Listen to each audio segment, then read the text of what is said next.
Hey guys, tonight we begin a journey into one of history's most fascinating and heartbreaking chapters, a time when America's wealthiest daughters were sold like commodities to European aristocrats desperate for cash. Picture this, November 6th, 1895, the most expensive wedding America had ever seen. Consuelo Vanderbilt, one of the richest young women in the world, stood in her $50,000 gown about to marry a duke. But here's the chilling part. She spent the entire morning of her wedding day locked in her room, crying alone. No bridesmaids came to comfort her. No mother offered reassurance, because this wasn't a love story. This was a business transaction.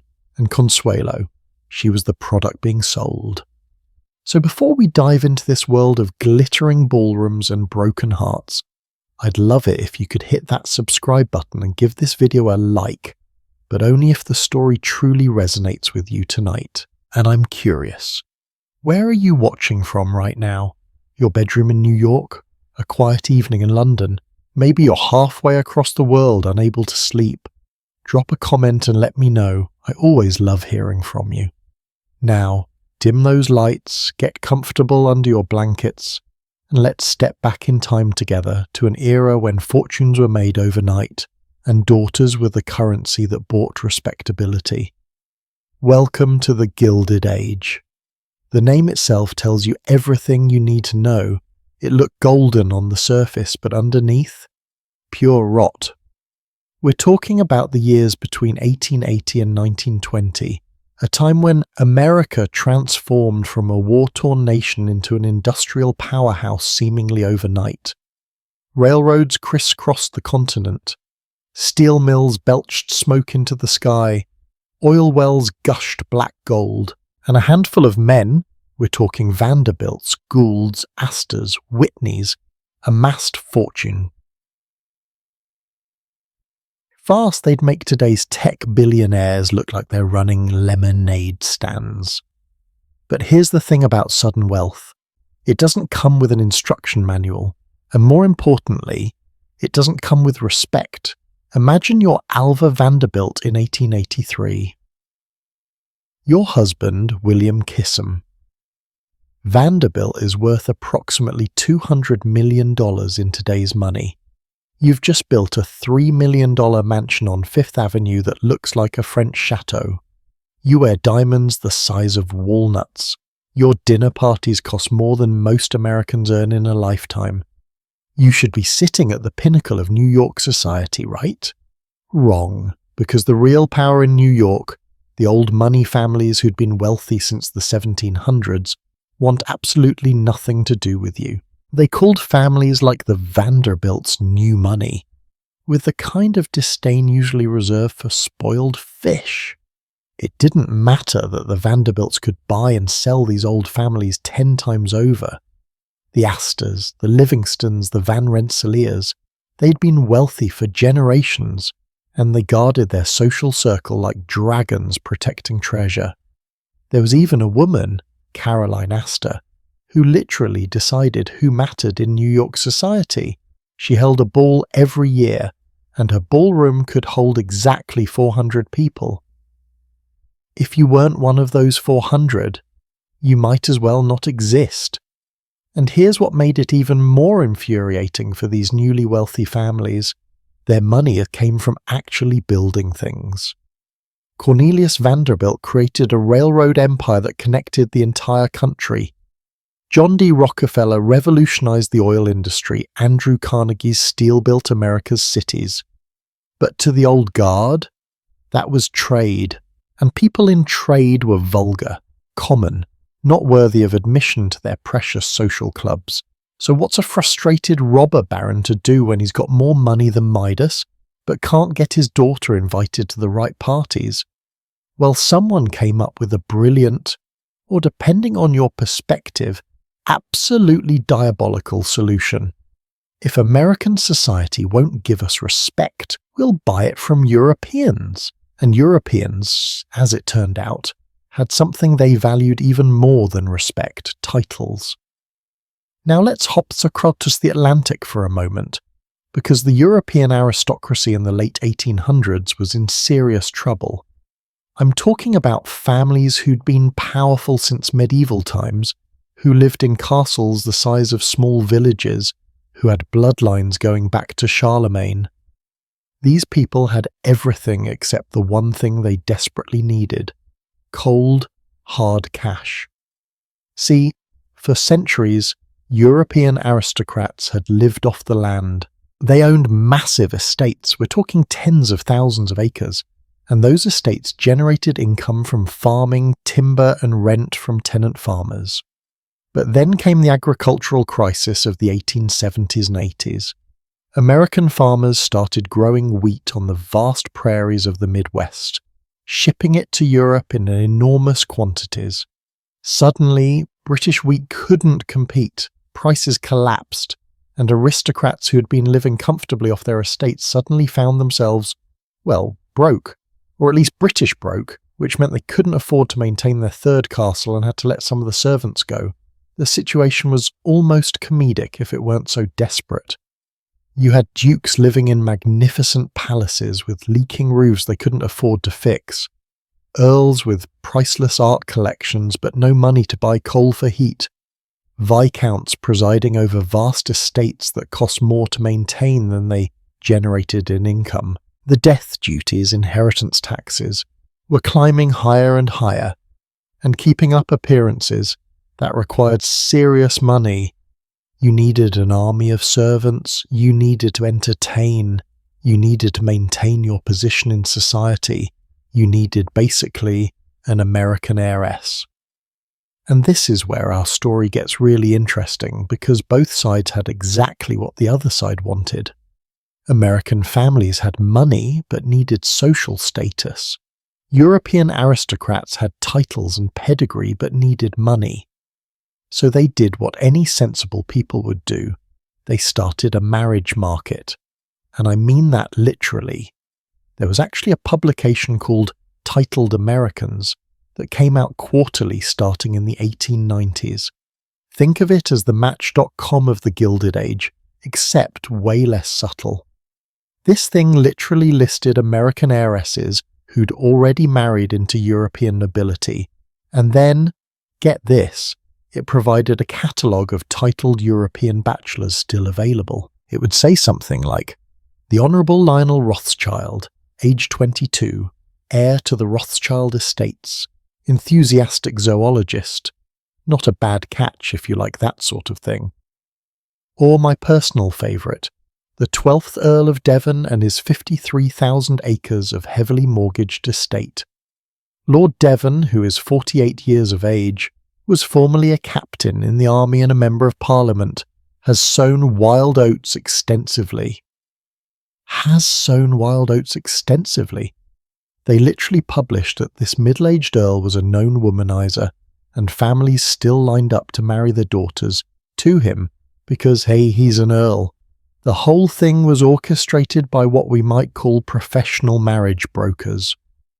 Women like Lady Minnie Paget and Consuelo Isnaga, the Duchess of Manchester, made it their business to introduce wealthy American girls to cash-poor European nobles. They'd host parties, arrange meetings, basically run an exclusive matchmaking service for the ultra-wealthy, and they were incredibly successful. Between 1870 and 1914, 102 British aristocrats married American women. 6 of them were dukes, which in the British peerage system is about as high as you can get without being actual royalty. According to one book published in 1915, there were 454 marriages between American heiresses and European aristocrats during the Gilded Age. 454. The Library of Congress later noted that American heiresses married more than a third of the House of Lords. Think about that. More than a third of Britain's governing body became connected to American money. And we're not talking about small amounts here. The dowries, the money these women brought to their marriages, totaled over $4 billion in today's money. $4 billion flowed from America to Europe through these marriages. Some American commentators actually called it unpatriotic, a massive transfer of American wealth to foreign powers. There was even talk in Congress about putting an export tax on brides. Can you imagine literally taxing women for marrying foreigners? But here's what made this whole system so tragic. These weren't just financial arrangements, though they absolutely were financial arrangements. These were real young women, often teenagers, being married off to complete strangers in foreign countries. And the contracts? Oh, the contracts were detailed. Let me give you an example. When Jenny Jerome married Lord Randolph Churchill in 1874, yes, that Churchill, Winston Churchill's mother, her father agreed to pay a dowry equivalent to over $4 million today. But it wasn't just a lump sum. The contract specified exactly how the money would be paid out, what would happen if the marriage ended, what the wife's allowance would be. These weren't prenuptial agreements in the modern sense. They were business contracts with a wedding attached. And the Americans, they studied these contracts like they were buying a railroad company. Because in a sense they were investing in social capital. An American millionaire might not be able to get his daughter into Carol Astor's ballroom in New York, but if she married a duke and became a duchess, well, suddenly she outranked everyone in that ballroom. She could write Her Grace the Duchess of Marlborough on her calling cards. She'd be presented at court to the Queen of England. She'd technically be part of the British aristocracy. And when she came back to visit New York, those same society matrons who'd snubbed her mother would be tripping over themselves to invite her to tea. It was brilliant social engineering, and it was absolutely ruthless. Now, I want you to understand something about these marriages. In many cases, the bride and groom barely knew each other.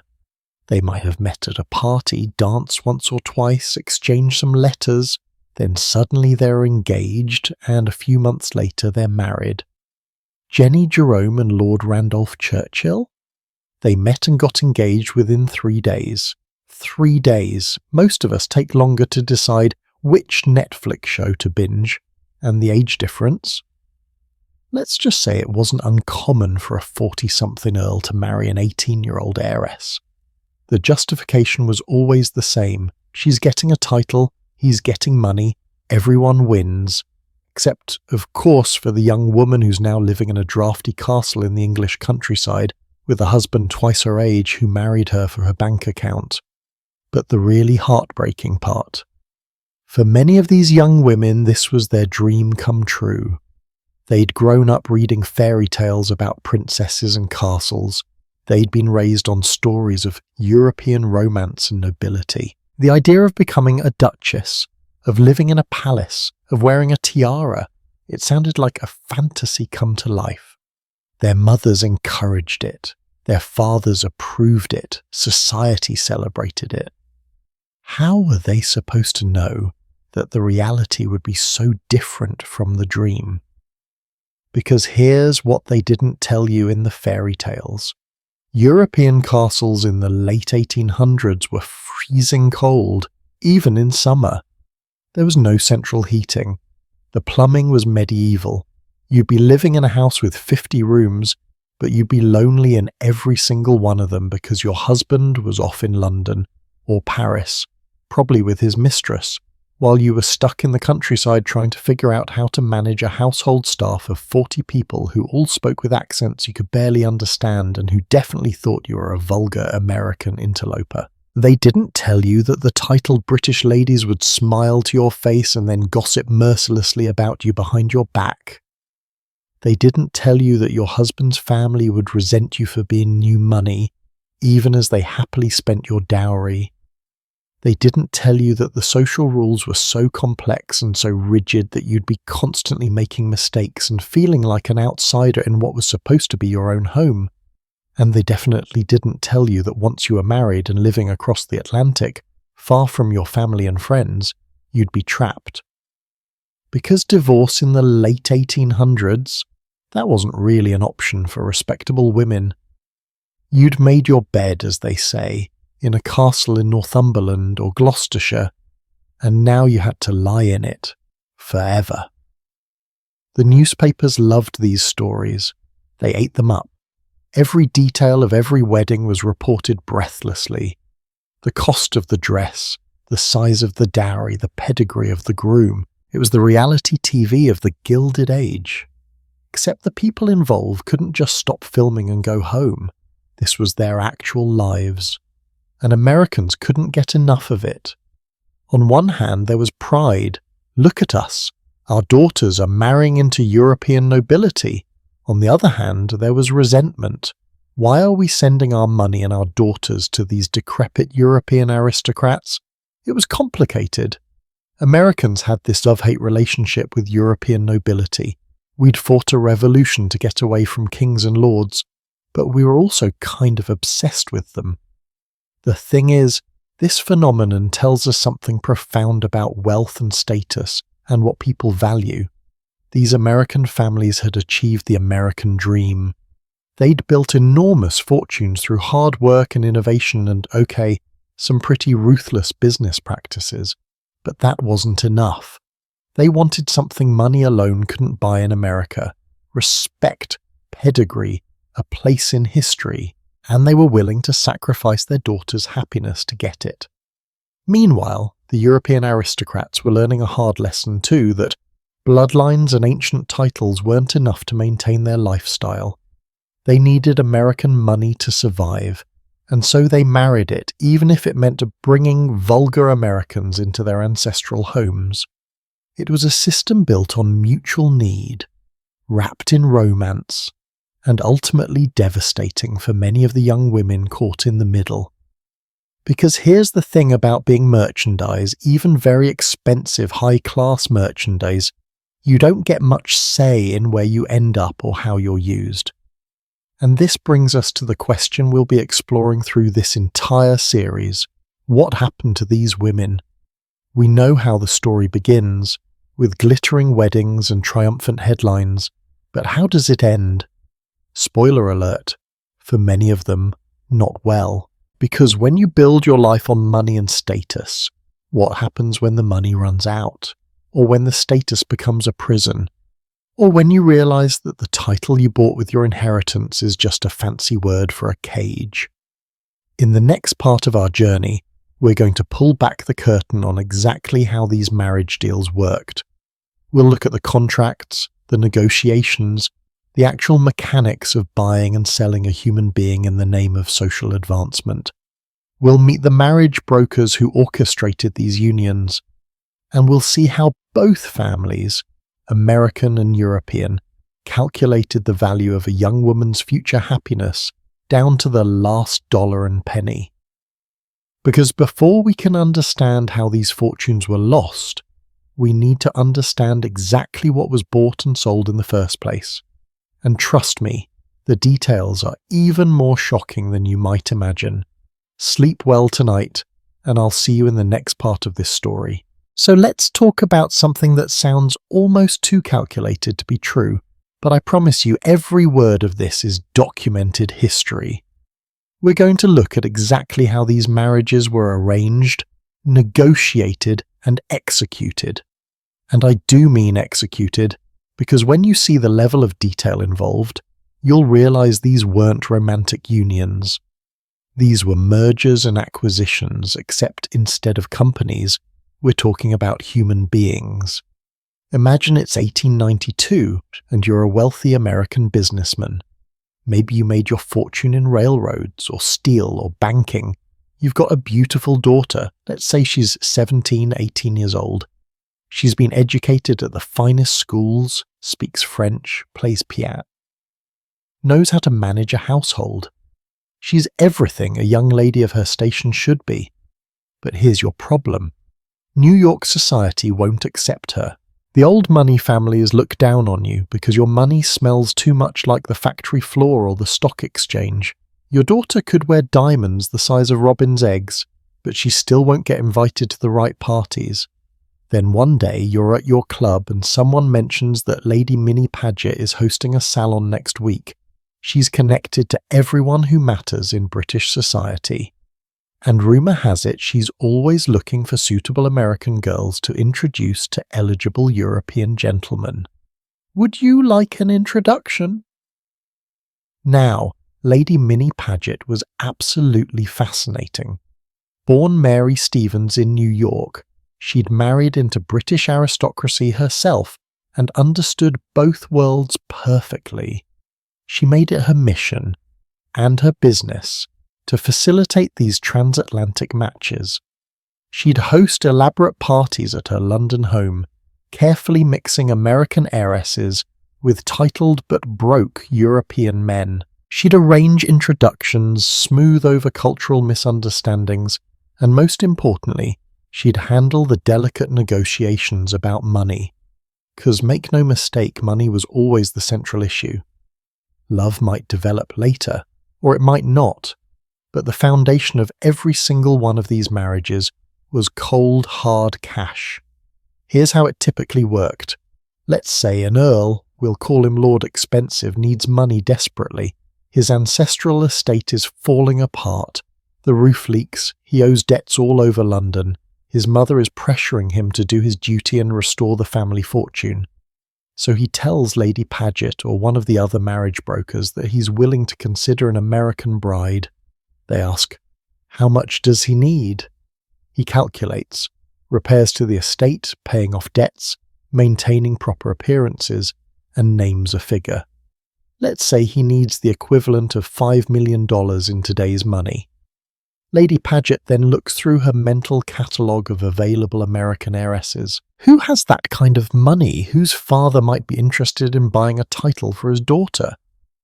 She makes a list of 3 or 4 possibilities. Then she starts working her magic.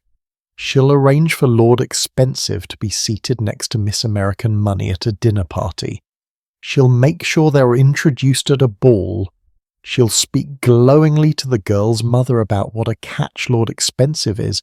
Such an ancient title, such a distinguished family, such excellent connections. She'll speak to Lord Expensive about what a lovely girl Miss Money is. So charming, so accomplished, and my dear, her father is worth an absolute fortune. If there's mutual interest, and let me be clear, for the Earl, interest usually just meant she wasn't hideous and her father had enough money. Then the real negotiations begin. And this is where it gets really interesting, because these negotiations made corporate buyouts look simple. The fathers on both sides would sit down, often with lawyers present, and hammer out the details. The American father wanted to make sure his daughter would be provided for.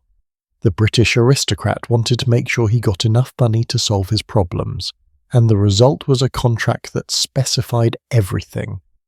How much money would be paid up front as a dowry? How much would be held in trust for the wife? What would her annual allowance be? What would happen to the money if the husband died? If the wife died? If there was a divorce, which was rare but had to be considered?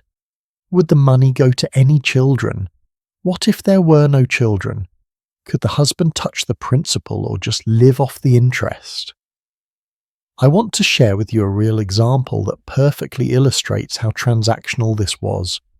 When Helena Zimmermann, daughter of a Pittsburgh industrialist, married the 9th Duke of Manchester in 1900, her father was very clever about the contract. He'd heard stories about how these British aristocrats could burn through American fortunes, so he structured the deal carefully. Helena got a fixed allowance that her husband couldn't touch. The principal stayed in trust in America, managed by American trustees, and when her father died in 1915, he specifically wrote in his will that the Duke would inherit absolutely nothing. Helena was protected, but her husband was basically cut off from the main fortune. And guess what? The Duke spent everything he could get his hands on anyway. He was known for extravagant spending and gambling. The marriage was so unhappy that they eventually divorced in 1931, but at least Helena's father had tried to protect her financially, even if he couldn't protect her emotionally.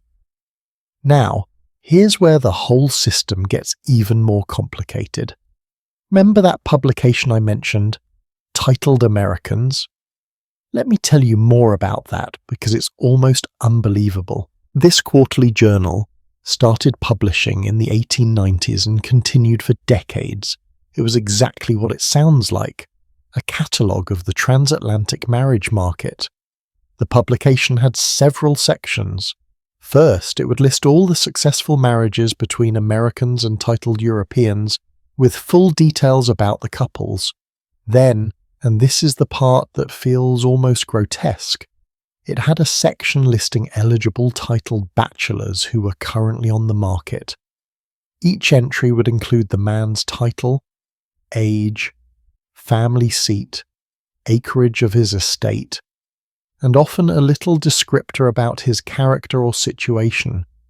Some of these descriptions were hilariously honest. I mentioned earlier the 12th Earl of Devon with his heavily mortgaged estate who had sown wild oats extensively.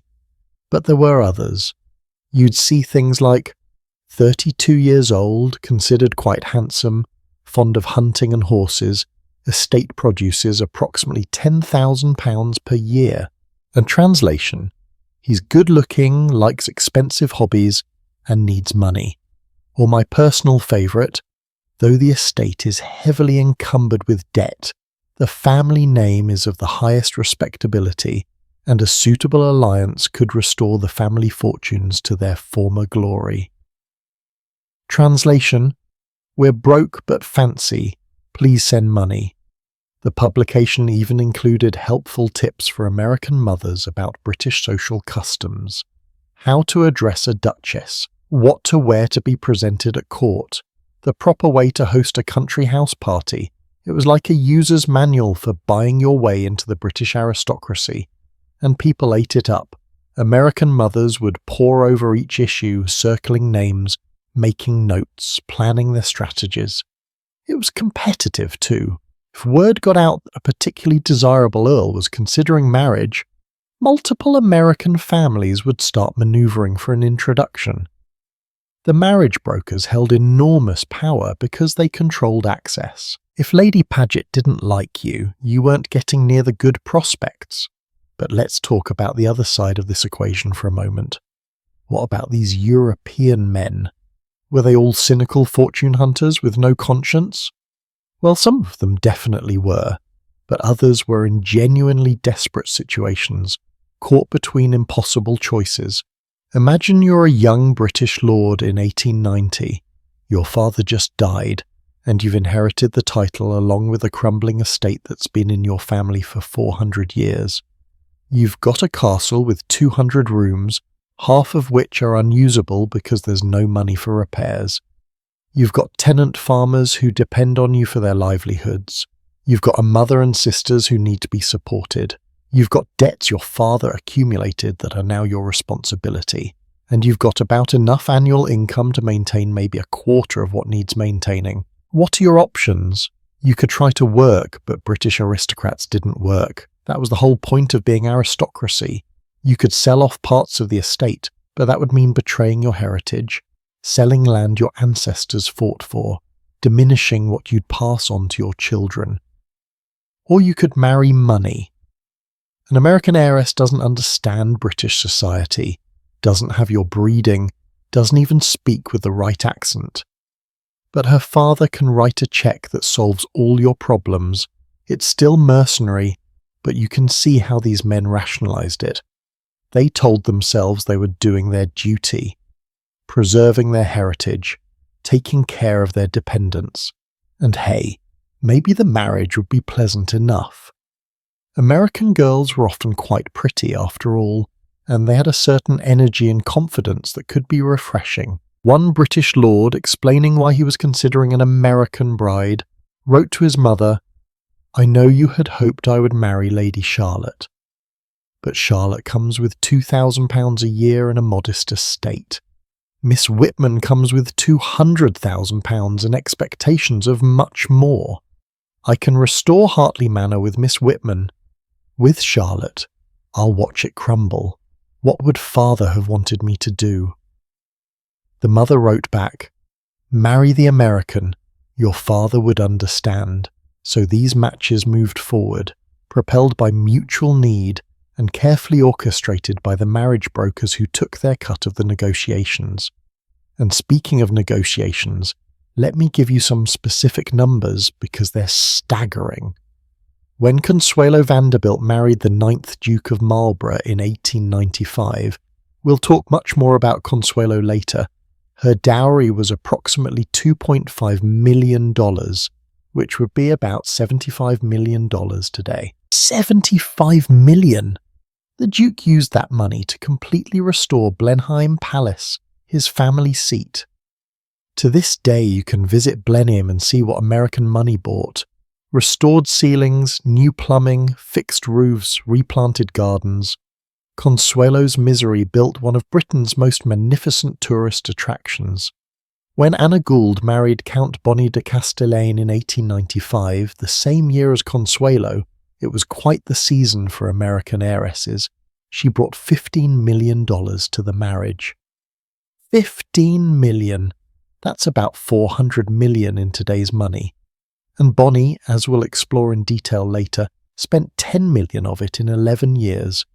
Just burned through it on parties, palaces, yachts, and general extravagance. Can you imagine spending almost $1 million a year when that was serious money? That's what Boney did. When Mary Leiter married George Curzon in 1895, seriously, 1895 was the year for this, her father, who'd made his fortune in real estate and retail, provided a substantial dowry that helped fund Curzon's political career. Curzon later became Viceroy of India, and Mary became Vicereine, the highest position any American woman had ever held in the British Empire. Her money literally helped him reach the pinnacle of British imperial power. Have you ever wondered what your own price would be in a system like this? I don't mean that flippantly. I mean if you were an 18-year-old girl in 1890 and someone offered you a duchess's coronet in exchange for your fortune and your freedom, would you take it? It's easy to judge from our modern perspective, but imagine the pressure. Your mother wants it. Your father sees it as a business opportunity. Society tells you it's the height of achievement, and you're just a teenager who's been trained since birth to be obedient and to want exactly this kind of validation. The pressure on these girls was immense. They'd grown up hearing that European nobility was superior, more refined, more cultured than anything America could offer. They'd been educated by the governesses who taught them to admire everything European. They'd read novels where the heroine always ended up marrying a lord or a prince. This was their fairy tale come to life. How could they resist? And the truth is, some of these marriages did work out. Not many, but some. Nancy Langhorne, who married Waldorf Astor, himself American-born but with a British title, went on to become the first woman to take a seat in the British Parliament. She was formidable, witty, politically savvy, and by all accounts genuinely happy in her marriage. Mary Leiter and George Curzon seem to have had real affection for each other. Though Mary's life as Vicereine was incredibly demanding and ultimately contributed to her early death. But for every success story there were multiple disasters. Marriages where the husband openly kept mistresses, where the wife was isolated in a foreign country with no real friends, where the money ran out and the resentment set in, where cultural differences created unbridgeable gaps, where young women realized too late that they'd traded their freedom for a title that felt more like a prison sentence. The marriage brokers, of course, never mentioned these risks. Lady Paget and her contemporaries only talked about the successes. They'd point to Jenny Jerome, Lady Randolph Churchill, who seemed so glamorous and successful. They'd mention Consuelo Isnaga, the Duchess of Manchester, who'd become a fixture in British society. They'd conveniently forget to mention the Duchess of Manchester's rather scandalous personal life, or that Jenny Jerome's marriage was often turbulent, or that many of these women spent more time apart from their husbands than with them. The brokers had a vested interest in keeping the pipeline flowing. They were often paid fees, received gifts, gained social capital from successful matches. Some of them, like Lady Paget, genuinely believed they were helping both parties. Others were more cynical, seeing it purely as business. but all of them downplayed the risks and oversold the rewards. And here's something that'll really make you think. This wasn't just a British phenomenon. American heiresses married into French nobility, German nobility, Italian nobility, even Russian nobility. Each country had its own flavour of broke aristocrats desperate for American cash. The French were considered particularly charming but unreliable. The Germans were solid but stern. The Italians were romantic but often came with complicated family politics. Russian princes were exotic but politically unstable, especially as the Russian Revolution approached. One American mother, writing to her friend about marrying her daughter to a French count, said, "The British are superior, of course, but so expensive. The French are more affordable and equally impressive to our friends back home. And Paris is so much gayer than London." She was literally comparison shopping for son-in-law nationalities based on cost-effectiveness and entertainment value. The whole system created a kind of international marketplace for marriages, with American heiresses as the commodity being exported. And the scale of it is what's truly shocking. We're not talking about a handful of unusual cases. We're talking about hundreds of marriages over a few decades, involving billions of dollars in total wealth transfer. It was a phenomenon, a social movement, a reshaping of both American and European high society. And yet for all the contracts and negotiations and careful planning, what these deals couldn't guarantee was happiness. You can specify in a contract how much money changes hands, but you can't contractually obligate someone to be kind to you. You can ensure a title transfers, but you can't ensure respect. You can protect assets in trust funds, but you can't protect a young woman's heart from breaking when she realizes her husband married her for her bank account and has no intention of ever loving her. In our next part, we're going to meet Consuelo Vanderbilt up close and personal. We'll walk through her entire story, from being one of the most beautiful and sought-after young women in America, to her mother's ruthless campaign to marry her to a duke, to that terrible wedding day morning when she cried alone in her room, to her years of loneliness at Blenheim Palace. Her story encapsulates everything that was wrong with this system, and it's going to break your heart, but it's also going to make you understand why some of these women eventually found the courage to fight back. Stay with me. Consuelo's story is just beginning. There are moments in history that capture everything wrong with an entire era in a single image. For the Gilded Age marriage market, moment happened on November the 6th, 1895, in the morning hours before what newspapers called the wedding of the century. Behind a locked door in her family's mansion on Fifth Avenue, 18-year-old Consuelo Vanderbilt sat in her wedding dress, $50,000 worth of white satin and Brussels lace, and sobbed uncontrollably. She wasn't crying tears of joy. She was crying because in a few hours, she would be forced to marry a man she didn't love, give up the man she did love, and sign away her freedom to become the Duchess of Marlborough. And the most heartbreaking part, her mother heard her crying and didn't come to comfort her, because Alva Vanderbilt had spent 3 years orchestrating this marriage, and she wasn't about to let something as inconvenient as her daughter's happiness derail the social coup of the decade. Let me take you back to the beginning of Consuelo's story, because to understand what happened to her, you need to understand the woman who controlled her life, Alva Smith Vanderbilt. And Alva was, without question, one of the most ambitious, determined, and ruthless social climbers in American history. Alva wasn't born a Vanderbilt. She was born in Mobile, Alabama, to a family that had money, but not the right kind of money. During the Civil War, her family lost most of their wealth. They moved to New York when Alva was young, and she grew up watching how the city's old money families operated. She studied them like a general studying enemy fortifications. She learned their rules, their customs, their weaknesses, and she made a plan, In 1875, at age 22, she married William Kissam Vanderbilt, grandson of the railroad magnate Cornelius Vanderbilt. William was sweet, rather passive, and absolutely no match for his wife's iron will. Alva now had access to one of America's greatest fortunes, but she still couldn't get into Caroline Astor's ballroom. The old guard still looked down on the Vanderbilts as new money, and this drove Alva absolutely crazy.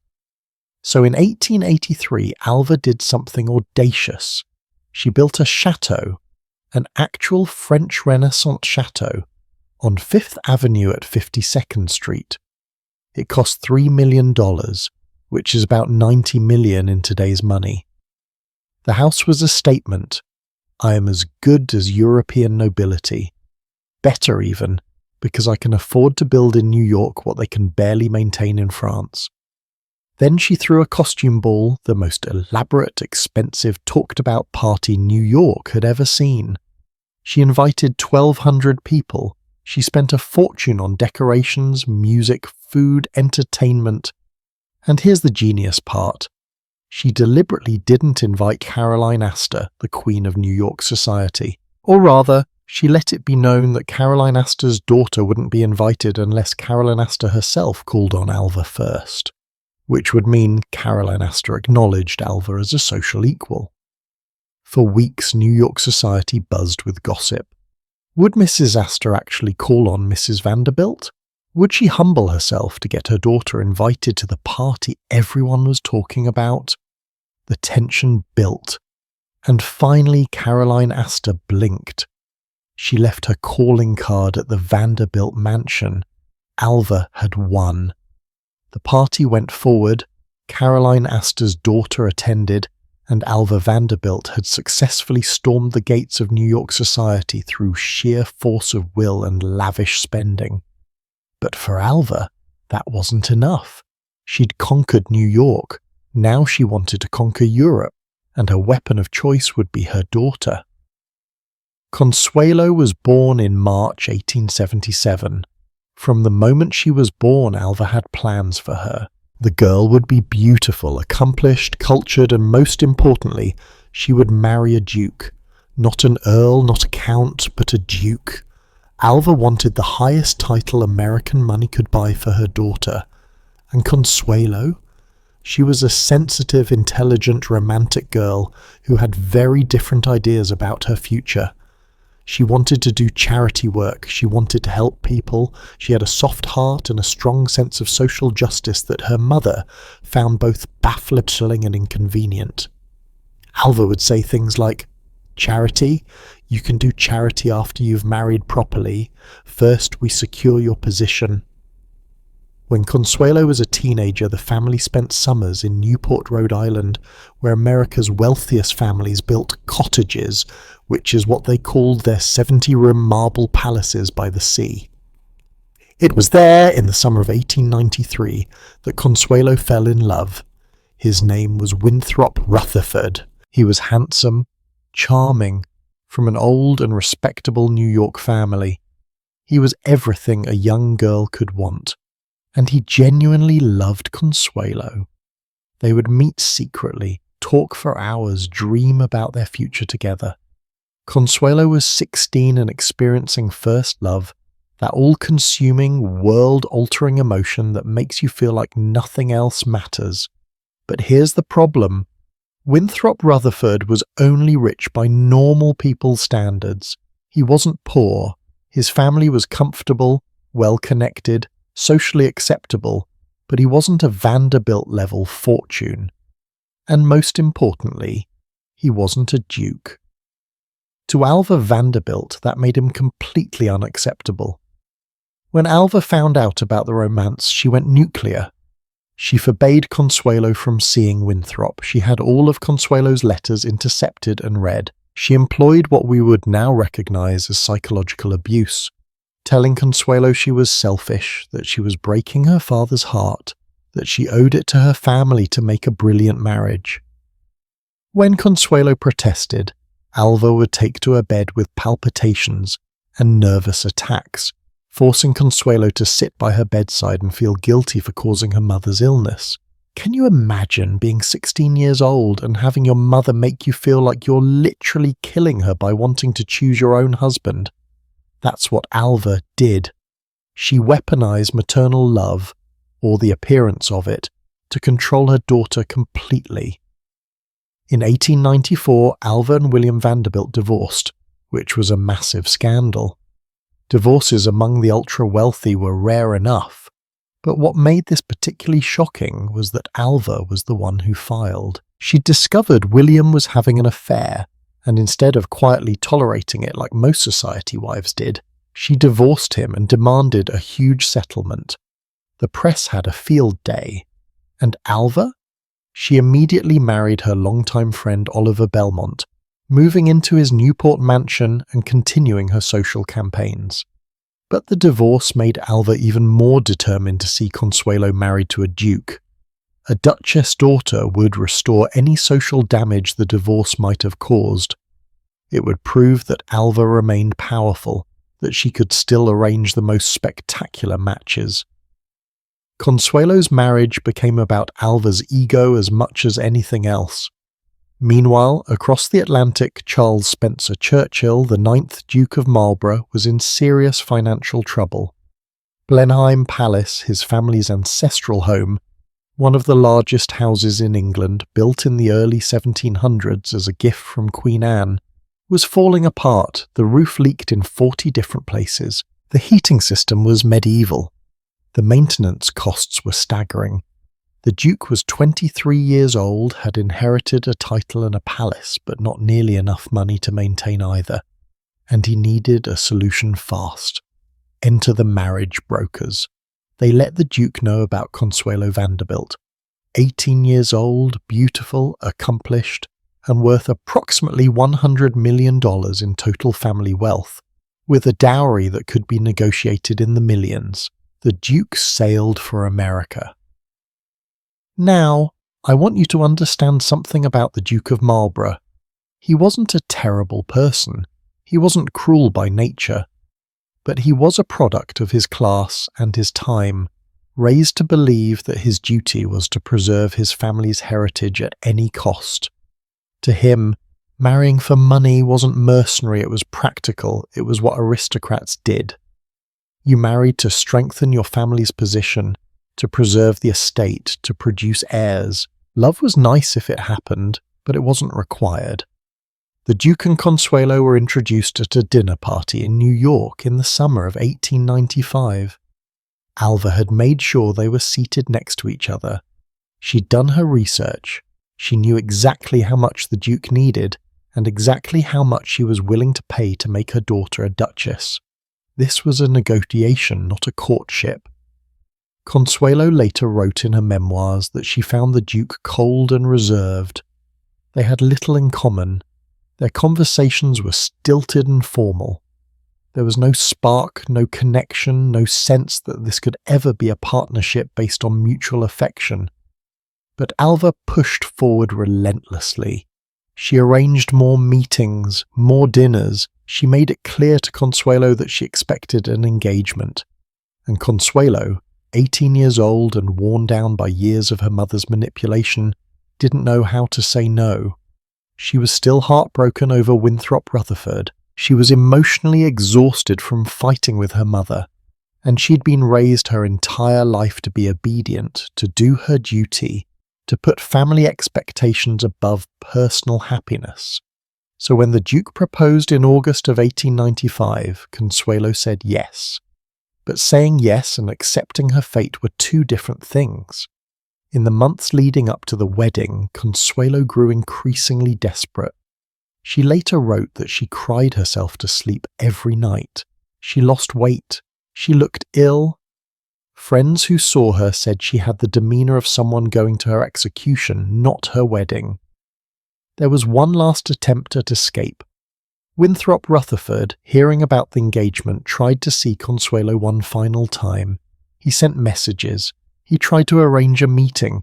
He even, according to some accounts, showed up outside the Vanderbilt mansion, hoping to speak with her. But Alva had anticipated this. She had guards watching. She intercepted all communications. She made sure Consuelo and Winthrop couldn't meet, and then came the morning of November 6th. Consuelo woke up in her room and couldn't stop crying. The weight of what was about to happen, marrying a man she didn't love, giving up any hope of happiness with Winthrop, leaving America for England, coming trapped in a life she didn't want, it all crashed down on her. Her autobiography describes it with heartbreaking clarity. "I spent the morning of my wedding day in tears and alone. No one came near me." Think about that. No one came near her. Not her mother, not her bridesmaids, not her friends. They all knew she was crying and no one offered comfort, because everyone understood that this marriage was happening, whether Consuelo wanted it or not. Her tears were irrelevant. Finally, her father, William Vanderbilt, came to her room. William had always been gentler than Alva, more sympathetic to Consuelo's feelings, but even he couldn't or wouldn't stop the wedding. He found Consuelo hysterical, barely able to stand. He managed to calm her down enough to get her into her wedding dress. And then he walked her down the aisle of St. Thomas Church, past 2,000 guests, toward a man she barely knew and certainly didn't love. People who were there said Consuelo looked like a ghost. She was pale, her eyes were red from crying, and she moved like a sleepwalker. The Duke, standing at the altar, showed no emotion at all. The ceremony proceeded, vows were exchanged, and just like that, Consuelo Vanderbilt ceased to exist. She was now the Duchess of Marlborough. The wedding reception was held at the Vanderbilt mansion. It was spectacular, of course. Thousands of flowers, the finest champagne, an orchestra, elaborate food. Alva moved through the crowd triumphantly. She'd done it. Her daughter was a duchess. The newspapers would write about this for weeks. She'd achieved the ultimate social victory, but Consuelo stood in her wedding dress, accepting congratulations from people she barely knew, completely numb. Her life as she'd known it was over, and the worst part, it was only beginning. The Duke and Duchess of Marlborough sailed for England immediately after the wedding. The voyage across the Atlantic took over a week, and by all accounts, it was awkward and tense. They barely spoke. The Duke spent most of his time reading or walking the deck alone. Consuelo spent most of her time in her cabin, trying to process what had happened to her life. When they arrived at Blenheim Palace, Consuelo got her first look at what American money had bought. The palace was enormous, over 200 rooms spread across 7 acres of building. It was cold, dark and drafty. The corridors seemed to go on forever. The ceilings were so high that conversation echoed, and everywhere she looked, there were portraits of Marlborough ancestors, all seeming to judge this American interloper who dared to buy her way into their family. The Duke's family was polite but distant. His mother, the Dowager Duchess, made it clear she considered Consuelo's money vulgar but necessary. The staff treated her with formal respect but no warmth. She was alone in a foreign country, in a palace that felt more like a museum than a home, married to a man who'd married her for her money and made little effort to hide it. Consuelo later wrote about her early days at Blenheim. "I was utterly miserable. I wandered the long corridors and vast rooms, feeling like a prisoner in a beautiful jail. The Duke went about his business and expected me to go about mine, which apparently meant sitting in the drawing room doing needlework and being available for meals. We had nothing to say to each other. And here's the truly sad part. Alva's dowry negotiations had been brilliant from a financial standpoint. Consuelo brought $2.5 million to the marriage, about $75 million today. The Duke used it to completely restore Blenheim Palace. New plumbing, new wiring, roof repairs, artwork restoration, garden renovations. The palace was saved. The Marlborough heritage was preserved. American money had rescued one of Britain's greatest houses. But nobody had negotiated for Consuelo's happiness. Nobody had put a clause in the contract requiring the Duke to treat her with kindness or respect. Nobody had considered that an 18-year-old girl might need support and affection and love, not just a title and a palace. The marriage produced 2 sons, John, born in 1897, and Ivor, born in 1898. Consuelo did her duty and provided heirs, but the Duke and Duchess lived increasingly separate lives. He had his interests, politics, art collecting, estate management. She had hers, charity work eventually. They would go weeks barely speaking to each other beyond formal pleasantries at dinner. It would be 11 years before Consuelo and the Duke officially separated, and another 15 before they finally divorced. 11 years of a cold, loveless marriage. 11 years living in that enormous palace, playing the role of the perfect duchess while dying inside. 11 years of wondering what her life might have been like if she'd been allowed to marry Winthrop Rutherford, or if she'd just been allowed to choose for herself.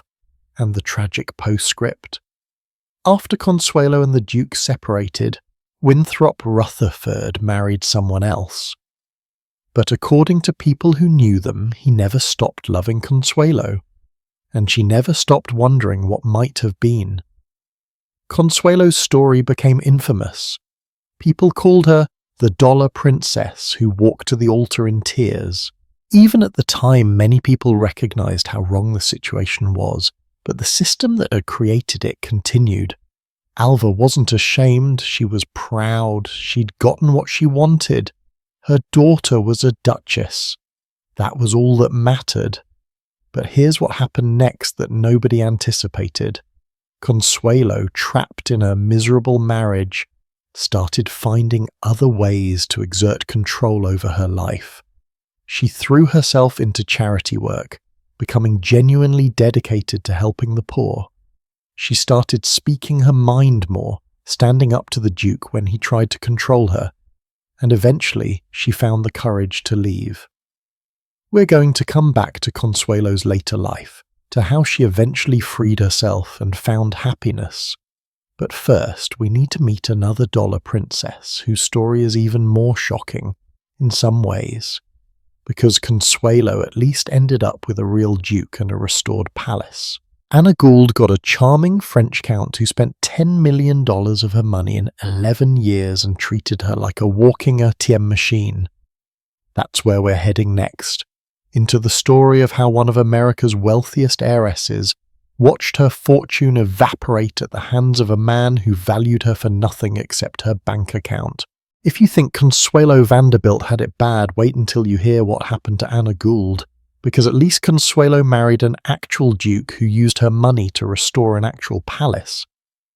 Anna Gould married a man who was basically a professional spender, someone whose only talent were burning through other people's fortunes with spectacular efficiency. And I mean that literally. In 11 years of marriage, Cambone de Castellane spent $10 million of Anna's money. That's almost $1 million a year when $1 million was serious money. To put it in perspective, that's roughly $300 million in today's money, gone in just over a decade. The man was a financial black hole in human form. Let's start with Anna herself, because her story begins in a very different place than Consuelo's. Anna Gould was born in June 1875, the youngest daughter of Jay Gould, and if you know anything about Gilded Age robber barons, you know that name? Jay Gould was one of the most ruthless, calculating businessmen in American history. He made his fortune through railroad speculation, stock manipulation, and business practices that would probably land him in prison today. He was involved in attempting to corner the gold market in 1869, an event that caused a financial panic. He fought bitter battles with Cornelius Vanderbilt for control of the Erie Railroad. People either feared him or hated him, and often both. When Jay Gould died in 1892, he left behind a fortune estimated at over $80 million. That's about $2.5 billion in today's money. And Anna, his youngest daughter, inherited approximately $15 million when she turned 21 in 1896. $15 million At age 21. Can you imagine? That's roughly $400 million in purchasing power today, dropped into the lap of a young woman who'd been raised in luxury but had never had to think about managing money because her father had controlled everything. Now, Anna wasn't beautiful by conventional standards. The newspapers of the time, and they were brutally honest in ways that would horrify us today, described her as plain, asymmetrical of face, with frizzy hair and a slight limp from a childhood injury. One particularly nasty reporter wrote that she looked like a little monkey dressed as a princess. That's harsh. But here's the thing about being worth $15 million in 1895. Suddenly every man in America and Europe found you absolutely fascinating. Anna was actually engaged to someone else when she met Bonnie de Castellan. She was engaged to Oliver Harriman, a respectable American financier and friend of her brother. It was a sensible match. He had money, she had money, they were compatible. But then Anna's family decided she needed to go to Paris to buy her trousseau, her wedding clothes. And that's where everything went spectacularly wrong. Enter Paul Ernest Boniface de Castellane, known as Boney. And Boney was something else entirely. If you could design a fortune hunter in a laboratory, you'd create Boney. He was 27 years old, devastatingly handsome in that refined European way. Blonde hair, blue eyes, impeccable style. The kind of man who could make putting on gloves look like performance art. He was charming, witty, sophisticated, and absolutely, completely, utterly broke. Bonnie came from an old French aristocratic family that had a title but no money. And Bonnie had expensive tastes. Very expensive tastes. He dressed like he was going to meet royalty every single day. He ate at the finest restaurants. He bought art, furniture, clothes, anything that caught his eye. He lived like he had a fortune, except he didn't. He had massive debts instead. By the time he was in his mid-20s, his creditors were circling like sharks, and his family was getting desperate. He needed money, and he needed it fast. So when Boney heard that Anna Gould, daughter of the richest robber baron in America, worth $15 million, was coming to Paris, he saw his salvation. And he went after her with single-minded determination. Now, Anna wasn't stupid. She'd been raised by Jay Gould, after all, one of the shrewdest businessmen who ever lived. She'd seen how the world worked. She knew men would be interested in her money. But Bonnie was smooth, so smooth. He pursued her with the kind of attention she'd probably never received before. Remember, she'd grown up being told she wasn't pretty. She'd watched her more attractive sisters get married off to wealthy men, and now here was this gorgeous French count treating her like she was the most fascinating woman in Paris. He sent flowers, he wrote poetry, he arranged private tours of museums and gardens. He complimented her taste, her intelligence, her wit. He made her feel beautiful. And Anna, 20 years old and romantic despite her father's cynical business education, fell hard. Her family was suspicious, of course. Her brother George, who'd taken over managing the family fortune after Jay Gould died, did some investigating. What he found wasn't encouraging. Bonnie was massively in debt. His family estate was mortgaged. He had a reputation as a dandy and a spendthrift. George told Anna, "This man wants your money, not you." But Anna was in love, and here's where her father's iron will came out. She'd inherited Jay Gould's stubbornness along with his money. When her family opposed the marriage, she dug in. She broke off her engagement to Oliver Harriman by telegram from Paris, which was scandalous, and announced she was marrying Boney. Her family threatened to cut her off. She called their bluff. Eventually they realized she was serious, and they negotiated the best deal they could. The marriage contract her family arranged was actually quite clever.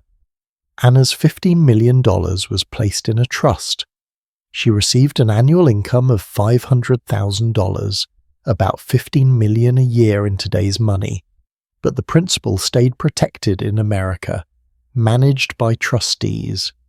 Bonnie couldn't touch the main fortune. He could only access Anna's annual income. To Bonnie, this was disappointing but workable. $500,000 a year was still a fortune. He could work with that. So on March 4th, 1895, they were married in New York in what was described as one of the most lavish weddings of the season. The wedding itself cost over $160,000, about $5 million today, and Anna wore a dress dripping with jewels. Bonnie looked like a fairy tale prince. The newspapers covered every detail, and 2 days later, the new Count and Countess de Castellane sailed for France. That's when Anna's nightmare began. Almost immediately, Bonnie started spending. And I don't mean normal rich person spending. I mean spending on a scale that would make lottery winners who go bankrupt look restrained. In their very first year of marriage, 12 months, Bonnie spent the equivalent of over $20 million in today's money. On what, you ask? Oh, let me tell you. First, he rented a mansion that had belonged to Marie Antoinette. Then he decided renting wasn't good enough, so he bought 2 chateaux. Then he bought a 1,600-ton yacht that required a crew of 93 people. Let me say that again. 93 crew members for their personal yacht. The operating costs alone were staggering. But Bonnie wasn't done.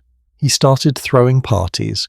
And when I say parties, I mean events that made Roman emperors look frugal. He once rented the entire Bois de Boulogne, that's Paris's version of Central Park except twice as large, for a single party. The entire thing for one night. He hired orchestras, brought in exotic animals, had elaborate costumes designed, served food prepared by the finest chefs in France. Thousands of guests attended. The newspapers wrote about it for weeks, and it cost a fortune that, adjusted for inflation, would fund a small country's annual budget. But here's where it gets really crazy. Boney decided that renting fancy houses wasn't impressive enough. He needed to build a palace, not a large house, a palace. So in the late 1890s, he purchased 2.5 acres on the corner of Avenue Foch and Avenue Malakoff, 2 of the most expensive streets in Paris, for 3.6 million francs. Then he hired France's most prestigious architect, Ernest Sanson, to design something spectacular. What Sanson created became known as the Palais Rose, the Pink Palace, and it was absolutely insane. Picture the Grand Trianon at Versailles, that beautiful pink marble pavilion Louis XIV built for his mistress. Now imagine doubling it in height and building it with pink marble specially quarried from the same mines that supplied Versailles. That's what Boney built. It had every luxury money could buy. Gobelin tapestries, a 13th century carpet from Lisbon Cathedral, artwork by old masters, a clock that had been gifted to the Pope by King Louis XIV, furniture that had belonged to French royalty. The construction and decoration cost another fortune. And here's the thing, it was genuinely beautiful. Boney had exquisite taste. Everything he bought was of the highest quality, historically significant, artistically important. If he'd been spending his own money, or if he'd had any sense of restraint, he might have been remembered as a great patron of the arts. But he was spending Anna's money, and he had no restraint whatsoever. Anna, meanwhile, was living in a nightmare she'd created for herself. She'd thought Boney loved her, she'd thought his attentiveness in Paris was genuine affection. But once they were married and back in France, his true nature emerged. He was cold, he was controlling. He criticised her appearance constantly. He made it clear he found her physically unattractive. He had affairs, openly, not even trying to hide them. Parisian society gossiped about his mistresses, while Anna sat at home, humiliated. The American writer Natalie Clifford Barney, who lived in Paris and observed this whole scene, wrote something brutal but honest. "She is the most unwashed and dirty-looking creature I ever laid eyes on, and he the most insipid. What a household!" That was the reputation they had. Anna was pitied and mocked.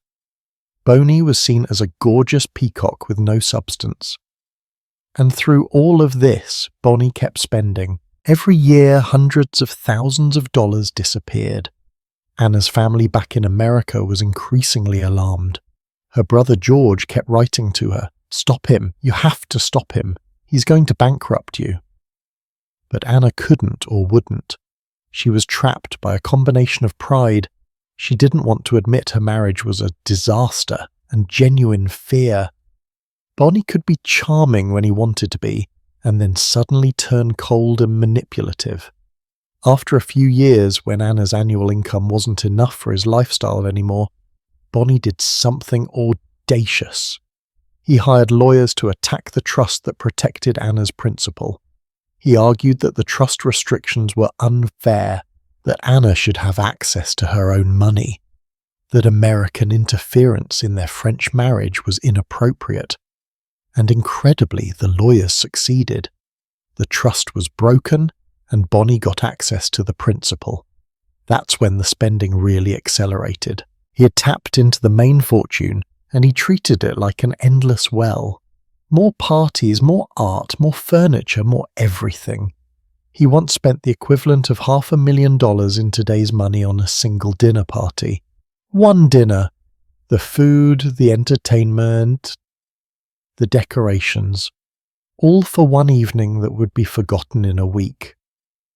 Over 11 years of marriage, Boney spent approximately $10 million of Anna's $15 million inheritance. Let that sink in. In just over a decade, he burned through 2/3 of one of America's greatest fortunes. And what did Anna get in return? A title that meant nothing to her, a palace she couldn't afford to maintain, and a husband who'd married her for money and never let her forget it. But here's where Anna's story takes an interesting turn, because she was Jay Gould's daughter, and that iron will I mentioned earlier. She still had it. She'd been patient, she'd been humiliated, she'd endured years of terrible marriage. But there was a limit to what even Anna Gould would tolerate. In 1906, after 11 years of marriage and 5 children, Anna decided she was done. And when Anna made a decision, she didn't mess around. She planned her revenge carefully. She waited until one afternoon when Boney was away at the Chambre des Députés. He'd gotten himself elected to the French Parliament, probably because being a spendthrift count wasn't prestigious enough for him. While Boney was at his parliamentary session, Anna acted. She hired movers, lots of movers. She had them empty the house of all her personal belongings, all the furniture she could claim, anything that was technically hers. She cut off the telephone service. She withdrew her financial support. And when Boney came home that evening, he walked into a dark, empty house with no furniture, no servants, no electricity, and no wife. The next day, he was served with papers for legal separation. Anna was leaving him, and she was taking what was left of her money with her. The ensuing legal battle was spectacular. It played out in French courts and in newspapers across Europe and America. Boney claimed abandonment. Anna claimed adultery and financial abuse. They both hired expensive lawyers. Society took sides. The scandal was enormous. What's amazing is that Anna won. In a time when women had very few rights, especially in France, Anna Gould managed to get a legal separation that protected what remained of her fortune. The courts agreed that Boney had been financially abusive and personally cruel. He was ordered to pay support for the children, but he was cut off from Anna's money. Boney was furious. He'd spent years building his lifestyle on Anna's fortune, and now suddenly it was gone. He tried various schemes to get money. He wrote his memoirs, which was considered deeply improper for an aristocrat. He tried to sell off some of the art collection, which led to more legal battles. He even attempted to get the Vatican to annul the marriage so he could try to marry another heiress, which failed spectacularly. Anna, meanwhile, did something interesting. Within 2 years of separating from Bonnie, she married again. And get this, she married Bonnie's cousin, Élie de Talleyrand-Périgord, the Prince de Sagan and Duke of Talleyrand. Unlike Bonnie, Élie had his own fortune. He didn't need Anna's money, and by all accounts their marriage was genuinely happy. Anna had learned from her mistakes. This time she married someone who wanted her, not her bank account. She and Élie lived quietly in France, managing their estates, raising Anna's children from her first marriage. Anna became known for her charity work and her dignity. She lived until 1961, dying at age 85, and here's a beautiful irony. She outlived Boney by almost 30 years. He died in 1932, still trying to reclaim some of his former glory, still deeply in debt. But the Palais Rose, that beautiful pink marble palace that Anna's money built, it survived for decades after their divorce. During World War II, the Nazis used it as headquarters. After the war, it stood empty for years. And finally in 1969 it was demolished to make way for modern buildings. All that money, all that beauty, all that history gone, turned into rubble to build apartment blocks. There's something deeply symbolic about that, isn't there? The Palais Rose was like the marriage that created it, built on American money, stunningly beautiful on the surface, ultimately unsustainable, and eventually destroyed by the passage of time and the weight of its own excess. Anna's story teaches us something important about these transatlantic marriages. Even when a woman was smart, even when she had protective contracts, even when she came from a family of sharp businessmen, she could still be exploited, because the system was designed to favour the husbands. Once you were married, your husband had legal and social power over you. Divorce was difficult, scandalous, and often left women worse off than staying married. What saved Anna was her particular combination of traits. She had money that remained in her control, she had the fierce determination she'd inherited from Jay Gould, and she had family back in America willing to support her legal battles. Not every dollar princess had those advantages. Many of them were completely at the mercy of their husbands, trapped in foreign countries with no way out. And that brings us to a crucial question. What happened when the money actually ran out? Because so far we've talked about individual fortune being squandered. But starting in the early 1900s, economic forces began affecting everyone, rich and poor alike. World War I was coming, and it would devastate the European aristocracy in ways nobody could predict. The Great Depression would wipe out American fortunes overnight, and these dollar princesses, already living precarious lives in cold castles with husbands who had married them for money, were about to face something even worse than loveless marriages. They were about to face genuine financial ruin. That's where we're heading next. The story of how the whole system that had created these marriages began to collapse, taking hundreds of fortunes with it, and leaving these American women stranded in Europe with titles that couldn't be eaten and estates that couldn't be heated. Up until now, we've been talking about individual tragedies. Women whose fortunes were squandered by wasteful husbands, whose happiness was sacrificed for social ambition. But what happens when it's not just one fortune that disappears, but hundreds of them? What happens when the entire economic system that supported this transatlantic marriage market collapses?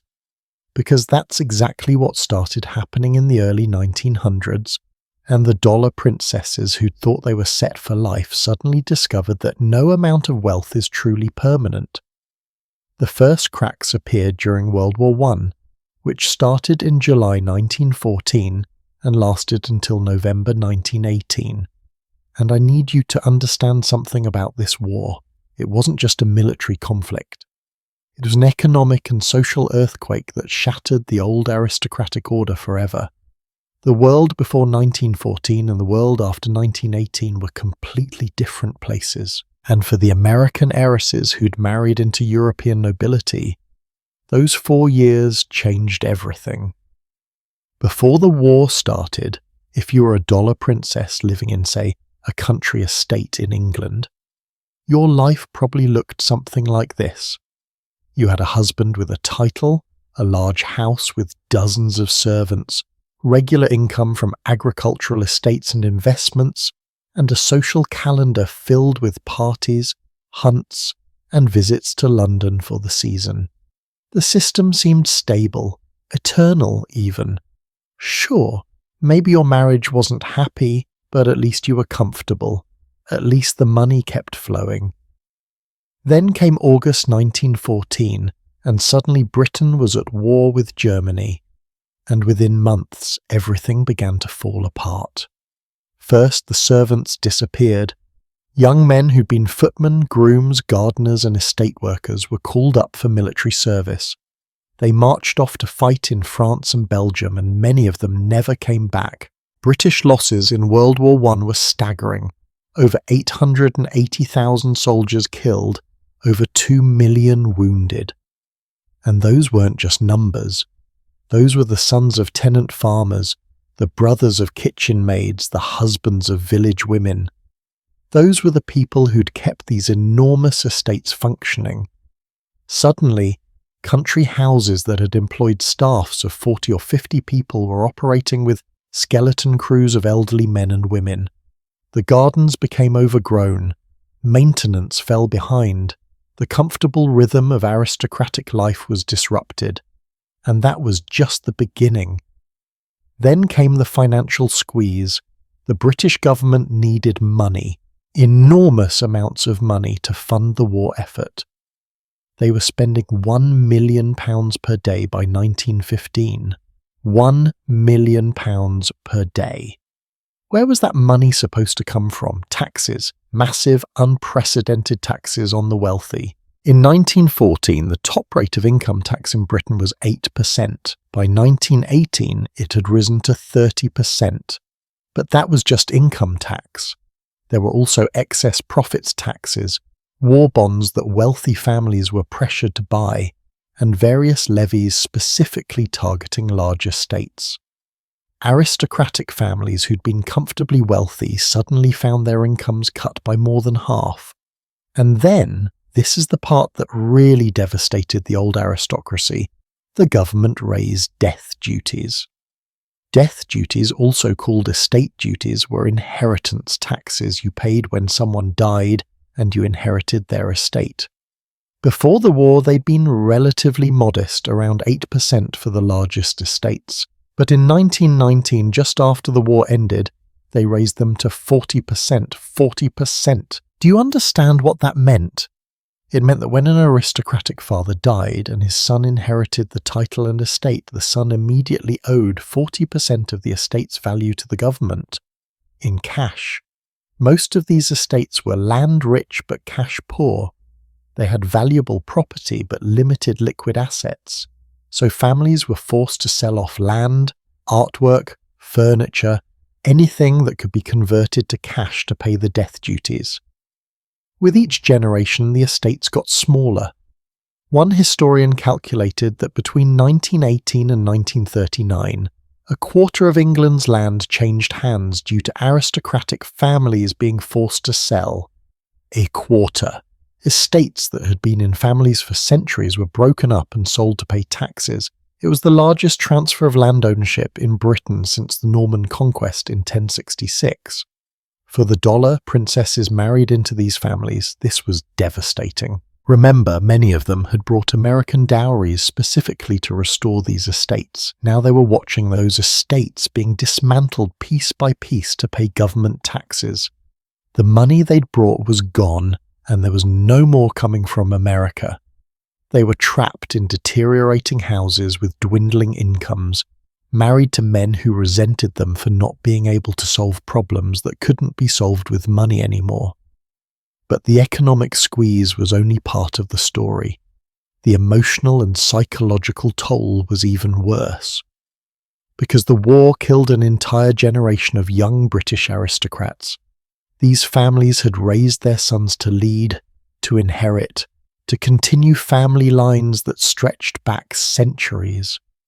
And those sons enlisted by the thousands, received officer commissions because of their class, and died on the Western Front in staggering numbers. It's been estimated that over 200 peers and their sons died in World War I. Think about what that meant for succession. A father dies and his son should inherit, except the son is dead. So it passes to the grandson, except the grandson is also dead. Or to a younger brother who wasn't prepared to manage the estate, or to a distant cousin who'd never expected to inherit. Families went into crisis trying to figure out who would carry on the title and what would happen to the estate. And for the American heiresses in these families, many of them became widows, young women in their 30s or 40s, whose husbands had gone off to war and never returned. They were left with children to raise, estates to manage, and nowhere near enough money to do either properly. Some of them rose to the challenge, took over estate management, made hard decisions, kept things running. Others fell apart under the pressure. Mary Curzon, the woman we mentioned earlier who became Viceroy of India, died in 1906 at age 36, worn out by the demands of her position. Her story predates the war, but it illustrates the physical and emotional toll these lives could take. She'd married for love, she'd been successful in her role, and she still didn't survive to see her 40s. The war also changed social attitudes in ways that made life harder for dollar princesses.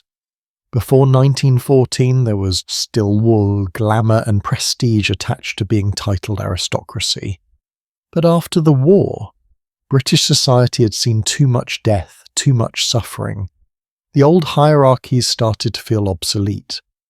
Why should we bow to lords and ladies, people asked, when working-class men died in the trenches while aristocrats stayed safe in their country houses? There was a growing resentment of inherited privilege, a sense that the old order had led Britain into disaster. Dollar princesses found themselves in an impossible position. They were aristocracy, so they shared in the resentment directed at the nobility. But they were also Americans, foreigners, which made them easy targets for blame. When estates had to be sold, when servants had to be let go, when standards of living declined, whose fault was it? Well, clearly it was the American wife's fault for not bringing enough money or for spending too much, or for being too American and not understanding British ways. One particularly cruel example. During the war, anti-German sentiment in Britain was intense, understandably so given the conflict.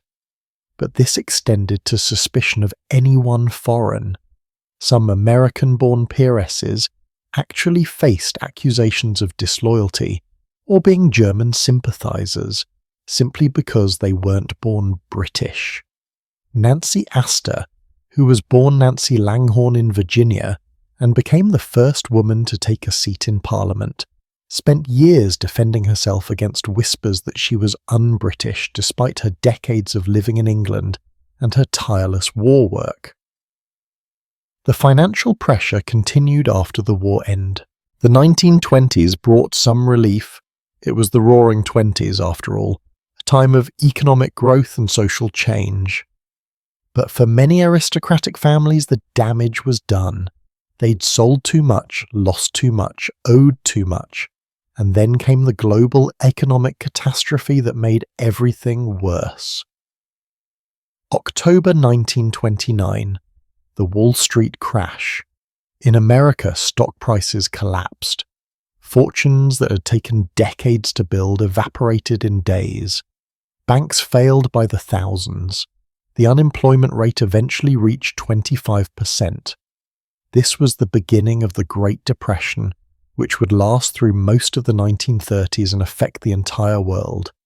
For dollar princesses, this meant one terrible thing. The money from America stopped. Many of these women had been receiving allowances from their American families, regular payments that helped them maintain their European lifestyles. Suddenly, those payments stopped arriving. American fathers, brothers, uncles, the men who'd been sending money to support their daughters and sisters living abroad no longer had money to send. They were trying to survive the Depression themselves. Imagine you're a dollar princess in 1930. You married a British earl 20 years ago. Your dowry is long spent. Your husband's estate is mortgaged.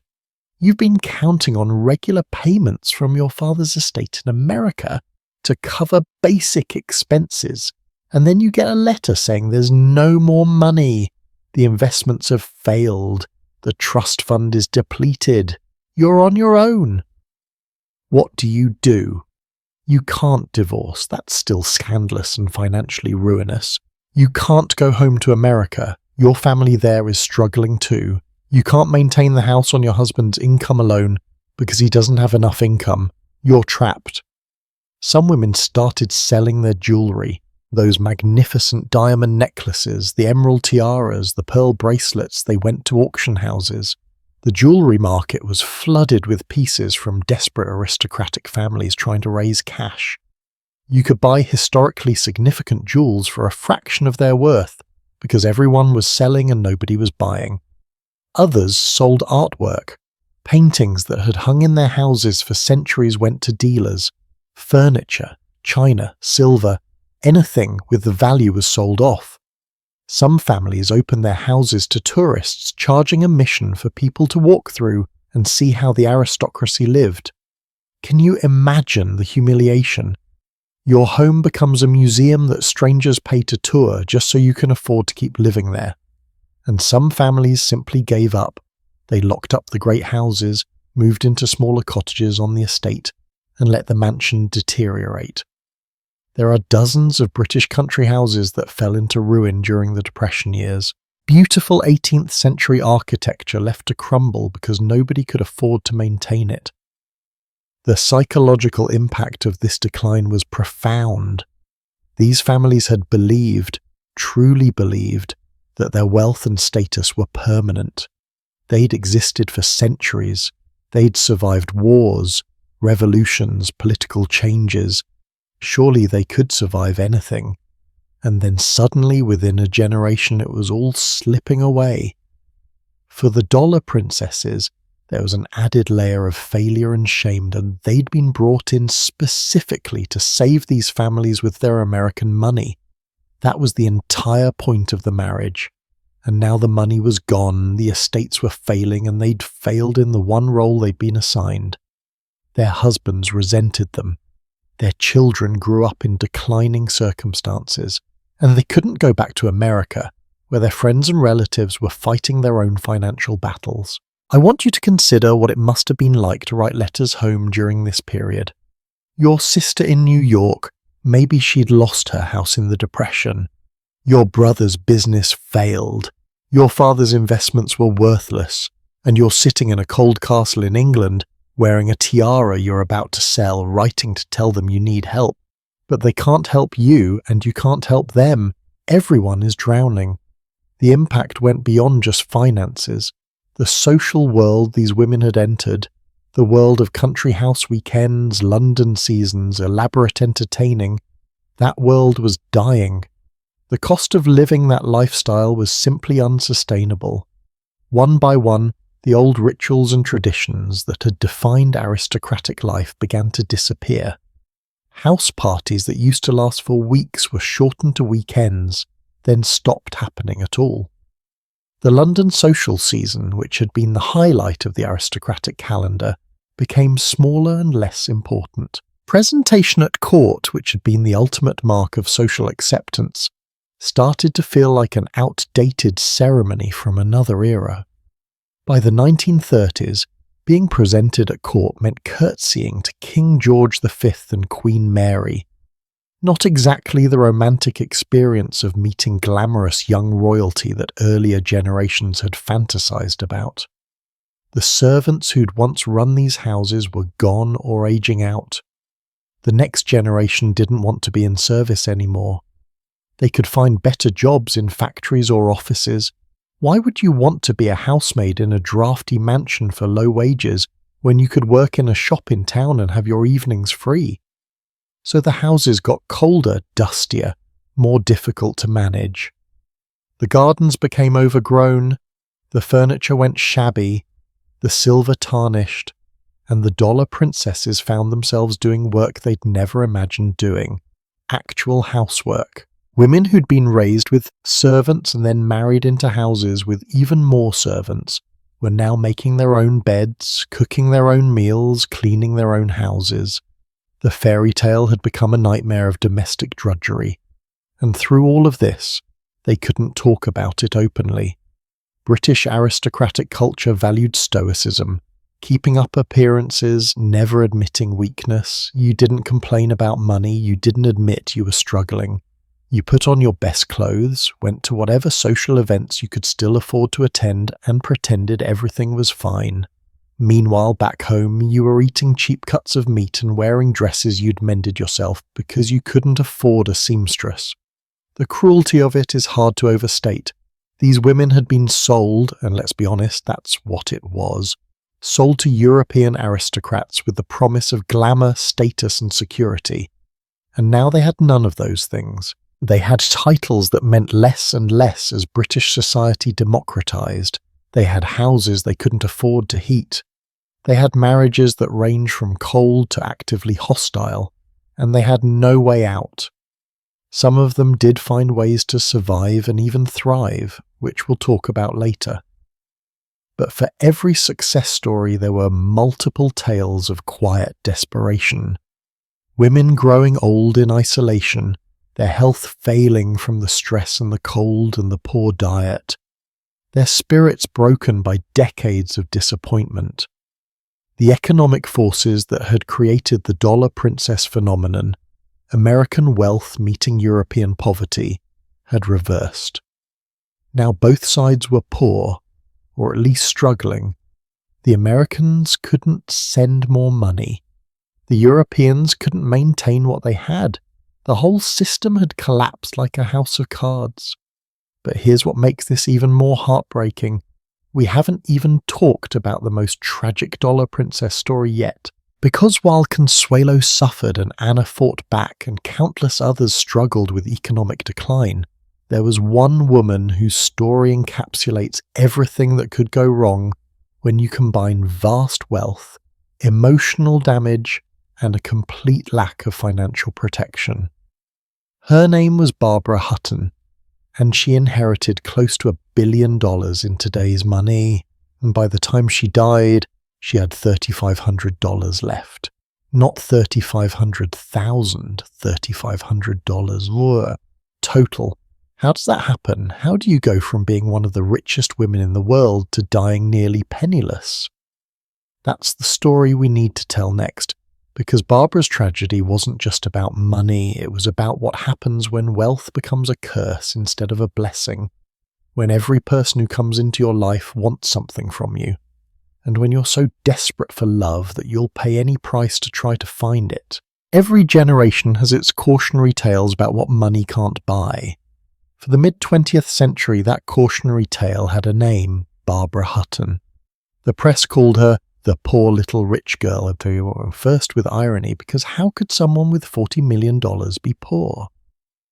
But later, the nickname took on a tragic accuracy.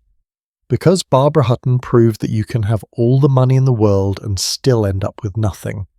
She inherited a fortune equivalent to nearly $900 million in today's money, married 7 times, and died alone in a Los Angeles hotel room with just $3,500 in her bank account. Not $3,500,000, $3,500. She literally had less money when she died than some people have in their checking accounts right now. How does that happen? How do you lose almost $1 billion? Well, let me tell you Barbara's story, because it's not really about the money at all. It's about what happens when you grow up so damaged that you'll do anything, spend anything to try to fill the emptiness inside you. Barbara Woolworth. Hutton was born on November 14th, 1912 in New York City. Her grandfather on her mother's side was Frank Winfield Woolworth, founder of the Woolworth five and dime store empire. You know those stores?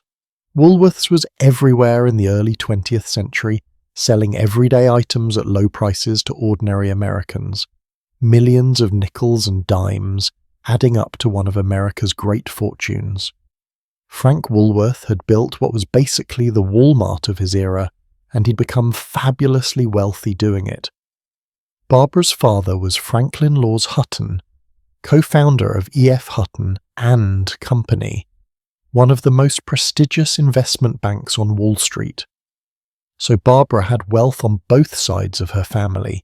Retail money from her mother, Wall Street money from her father. She should have had everything. Money, family, security, love. Instead, she had the childhood from hell. Franklin Hutton was what we'd now call a workaholic and a serial philanderer. He was never home. When he was home, he was drunk. He cheated on his wife openly, maintaining multiple mistresses. He was a terrible husband and an even worse father. He basically ignored Barbara's existence except when she was presented to him like a show dog at family events. Barbara's mother, Edna Woolworth Hutton, was lonely, depressed, and deteriorating mentally. Her husband's infidelities were public humiliations. She had everything money could buy except the one thing she wanted, a faithful, loving husband. And in May 1917, when Barbara was just 4 years old, Edna Hutton died. The official cause of death was suffocation due to mastoiditis, an ear infection that had gone untreated and caused complications. But rumours immediately spread that Edna had committed suicide, possibly by poison, unable to bear her life any longer. The family never admitted it publicly, and there are reports they paid off officials to avoid an investigation. But multiple sources, including biographers who interviewed family friends, believe Edna killed herself. And here's the traumatic part that shaped Barbara's entire life. 4-year-old Barbara found her mother's body. She walked into her mother's room at the Plaza Hotel and found her dead. Can you imagine? 4 years old, your mother is the center of your universe, and you walk in and find her dead. That kind of trauma doesn't heal. That kind of trauma shapes everything that comes after. After Edna's death, Barbara was shuffled between relatives. Her father didn't want to raise her. He was too busy with his business and his mistresses, so she lived with her aunt Marjorie Merriweather Post for a while, then with other relatives, then with governesses who were hired to manage her. She grew up in houses full of servants but empty of love. She attended the finest schools, Miss Hewitt's classes in New York, Miss Porter's school in Connecticut, but she had almost no friends her own age. The other girls knew she was wealthy and they either resented her for it or tried to use her. She learned early that people wanted her for her money, not for herself. Her closest companion was her cousin Jimmy Donahue, who came from the same kind of damaged wealthy background. Jimmy was flamboyant, troubled, and would later become notorious for his scandalous lifestyle and relationship with Wallis Simpson, the Duchess of Windsor. But in their youth, Barbara and Jimmy were allies in a world that seemed to exist only to exploit them. When Barbara was 10 years old, her grandmother Jenny Woolworth died and left her $26 million. $26 million to a 10-year-old. Adjusted for inflation, that's approximately $380 million today. The money was placed in trust, managed by her father, with Barbara set to inherit the full amount when she turned 21. One of Barbara's butlers, apparently one of the few people who cared about her welfare, gave her some advice when she was 9 years old. He said, "Someday, you may be the richest girl in the world, but all that means is that somebody will want to marry you for your money." Think about that. At 9 years old, Barbara was already being warned that people would use her, and she spent the rest of her life proving that butler right. Her father, Franklin, did do one thing right. In 1929, he sensed that the stock market was dangerously overheated, and he sold most of his stock holdings before the crash in October. So while other fortunes were being wiped out in the Great Depression, Barbara's trust fund actually grew. By the time she turned 21 in November 1933, her inheritance had ballooned to $40 million, about $500 million in today's money, possibly as high as $900 million depending on how you calculate it. But before she even inherited the money officially, Barbara became infamous. In December 1930, right in the depths of the Great Depression, when Americans were losing their homes and standing in breadlines, Barbara threw herself a debutante party. And not just any party, a party that cost $60,000. That's about $1 million in today's money, for one night. The party had 1,200 guests. Entertainment was provided by Rudy Vallee and Maurice Chevalier, two of the biggest stars of the era. The food was lavish, the decorations elaborate, everything dripping with expense. And the American public, suffering through the worst economic crisis in history, was furious. The newspapers tore Barbara apart. How dare she spend $60,000 on a party when people were starving? How dare she flaunt her wealth while the country suffered? Editorials condemned her. Protesters picketed Woolworth stores, holding signs saying, "Barbara Hutton's party cost more than their workers made in a lifetime." Barbara received death threats. The hatred directed at her was intense and personal. And Barbara, she was 18 years old, emotionally damaged, desperate for acceptance, and she'd just learned that America hated her. So she did what any traumatized teenager with unlimited money would do.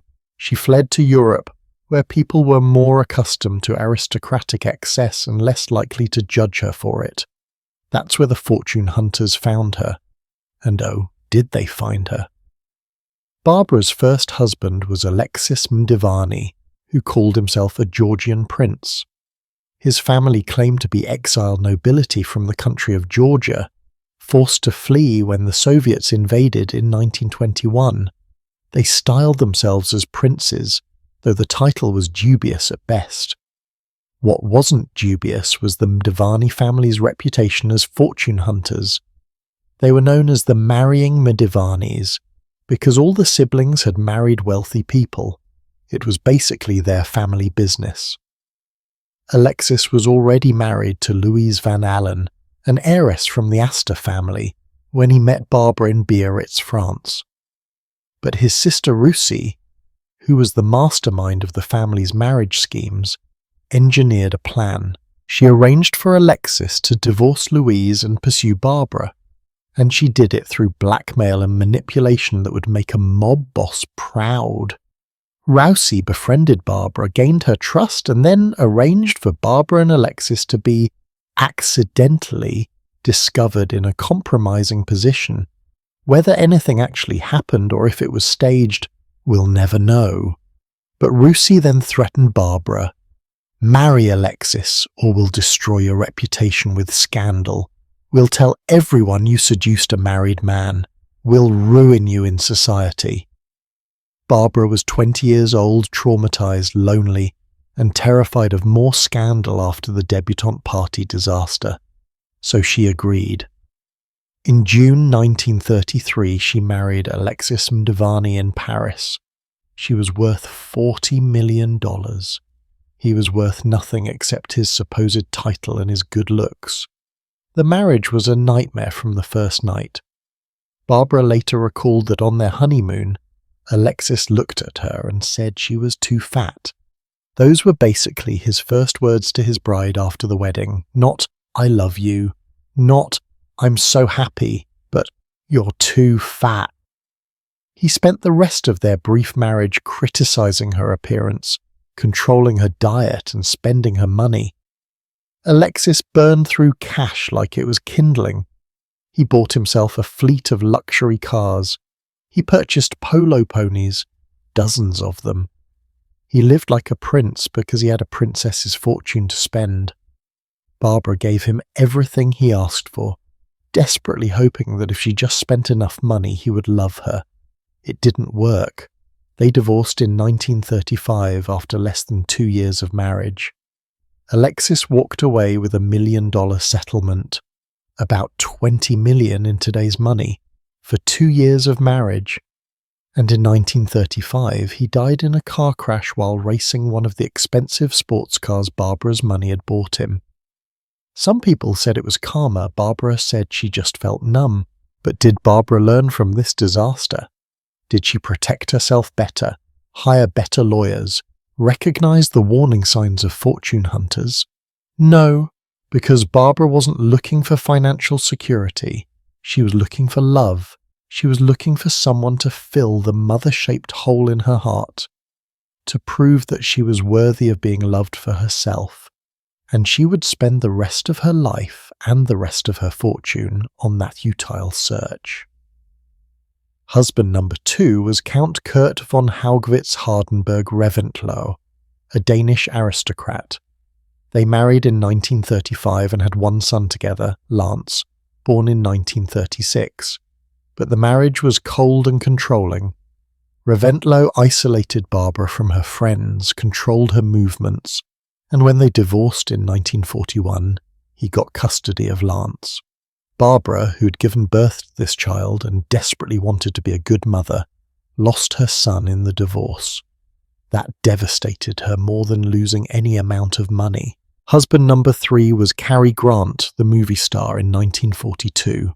And here's something interesting. Cary Grant is the only one of Barbara's 7 husbands who didn't take alimony when they divorced.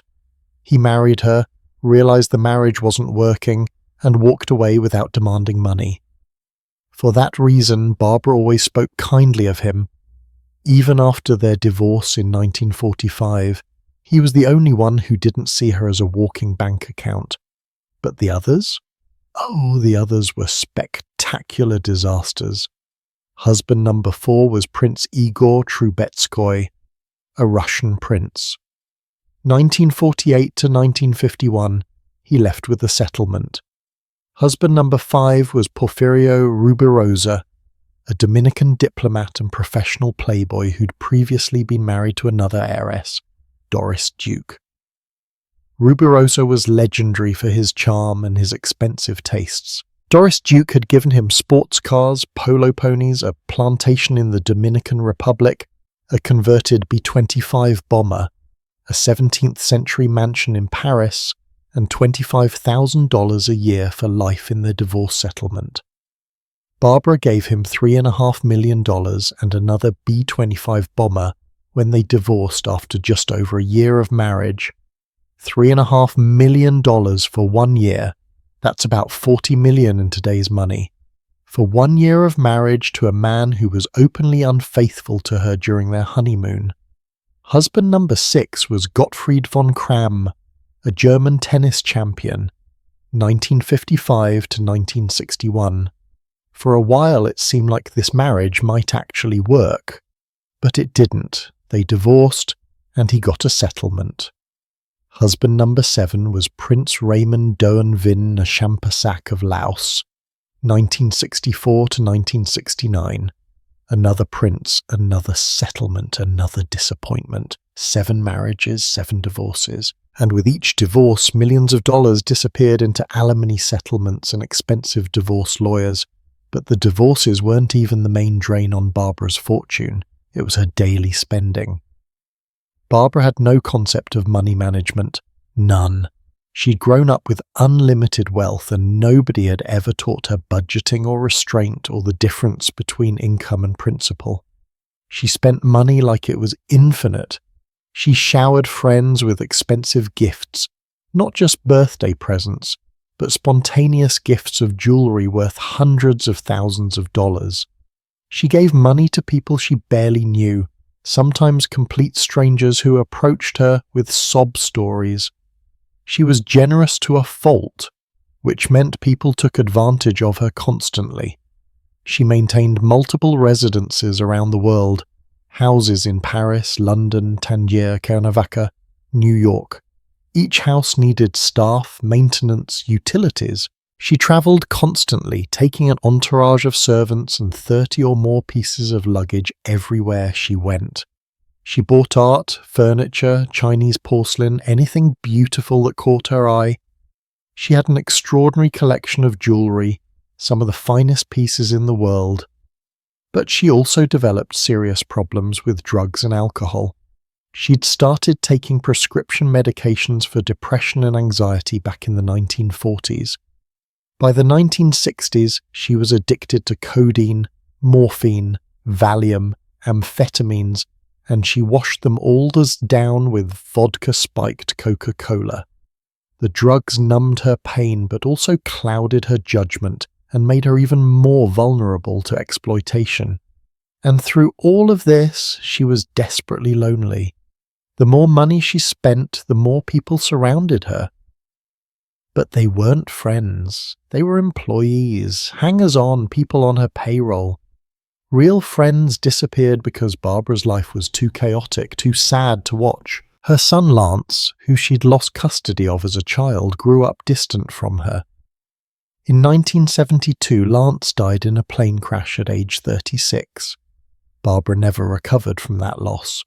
By the 1970s, Barbara was living in hotels because she'd sold most of her properties to raise cash. The $40 million inheritance was gone. The jewellery collection had been sold piece by piece. The art was gone. The houses were gone. Everything was gone. She'd spent it all or lost it to husbands, lawyers, con artists, and her own desperate need to buy affection. Oleg Cassini, the fashion designer who knew her in her final years, said, "She was very thin, gone. The spirit was gone, the life was gone out of her." She spent most of her time in bed, drinking Coca-Cola and chain-smoking, barely moving. She'd become a ghost of the beautiful young woman who'd once been called the richest girl in the world. On May 11th, 1979, Barbara Hutton died of a heart attack in her suite at the Beverly Wilshire Hotel in Los Angeles. She was 66 years old. When they checked her bank account, she had $3,500. Not $3,500,000, $3,500 total. She died nearly penniless. Only 16 people attended her funeral. 16! This woman who'd had thousands of people at her debutante party, who'd been married 7 times, who'd been one of the most famous women in America. 16 people came to say goodbye. The tragedy of Barbara Hutton isn't really about the money. It's about what money couldn't do for her. It couldn't bring back her mother. It couldn't give her a loving father. It couldn't heal her childhood trauma. It couldn't buy her genuine love or friendship. And it couldn't protect her from the predators who saw her vulnerability and exploited it ruthlessly. Every one of Barbara's husbands except Cary Grant treated her as a commodity, something to be mined for wealth and then discarded. They saw the dollar signs, not the damaged woman behind them. And Barbara, desperate to be loved, kept paying and paying and paying, hoping that eventually someone would love her for herself. But the more she paid, the more people saw her as just money. It became a vicious cycle she couldn't escape. Barbara's story represents the darkest extreme of what could happen to these wealthy heiresses. But she wasn't alone in facing exploitation, because for every heiress who lost everything to spending and divorce settlements, there were others who faced a different kind of predator, the kind who married them specifically to gain access to their fortunes, who saw marriage as a hunting expedition where the prey was a wealthy woman. These men developed strategies, networks, even shared tips on how to identify and seduce vulnerable heiresses. They turned fortune hunting into an art form, or perhaps more accurately into a con game. And that's where we're going next, into the world of the toxic husbands, the men who made careers out of marrying rich women and destroying their lives in the process. Now we need to talk about the other side of this equation, because for every heiress who lost her fortune, there was usually a man who helped himself to it. And I'm not talking about the occasional opportunist or the unlucky marriage. I'm talking about professional fortune hunters, men who made careers out of identifying vulnerable wealthy women, seducing them, marrying them, and systematically draining their bank accounts. These weren't accidental gold diggers. These were calculated predators with strategies, networks, and sometimes even family businesses built around marrying money. The Midivani family is probably the most notorious example, and their story reads like a dark comedy if it weren't so tragic for their victims. There were 5 Midivani siblings, Serge, David, Alexis, Rusi, and Nina, and they came from Georgia, the country near Russia, during the chaos of the Soviet invasion in 1921. They arrived in Europe claiming to be princes and princesses of Georgian nobility, though historians have serious doubts about whether their titles were legitimate or completely invented. What definitely wasn't invented was their talent for finding and marrying wealthy people. It became such a pattern that society columnists started calling them the marrying Midivanis, and the nickname wasn't affectionate, it was a warning. If a Midivani showed interest in you, you should probably check your wallet and run in the opposite direction. Let's look at their track record. Serge Midivani married the opera singer Mary McCormick, whose father was a wealthy American businessman. David married Mae Murray, a silent film star at the height of her earning power. Alexis, as we discussed, married Barbara Hutton after divorcing Louise Van Allen of the Astor family. Rusi married first Jose Maria Sert, a wealthy Spanish painter, then later married again into money. And Nina married twice, both times to wealthy men. 5 siblings, and every single one of them married money. That's not coincidence, that's strategy. The family worked as a team. Rusi, the sister, was particularly instrumental. She would befriend wealthy women, introduce them to her brothers, and orchestrate situations that push the relationships forward. She wasn't subtle about it either.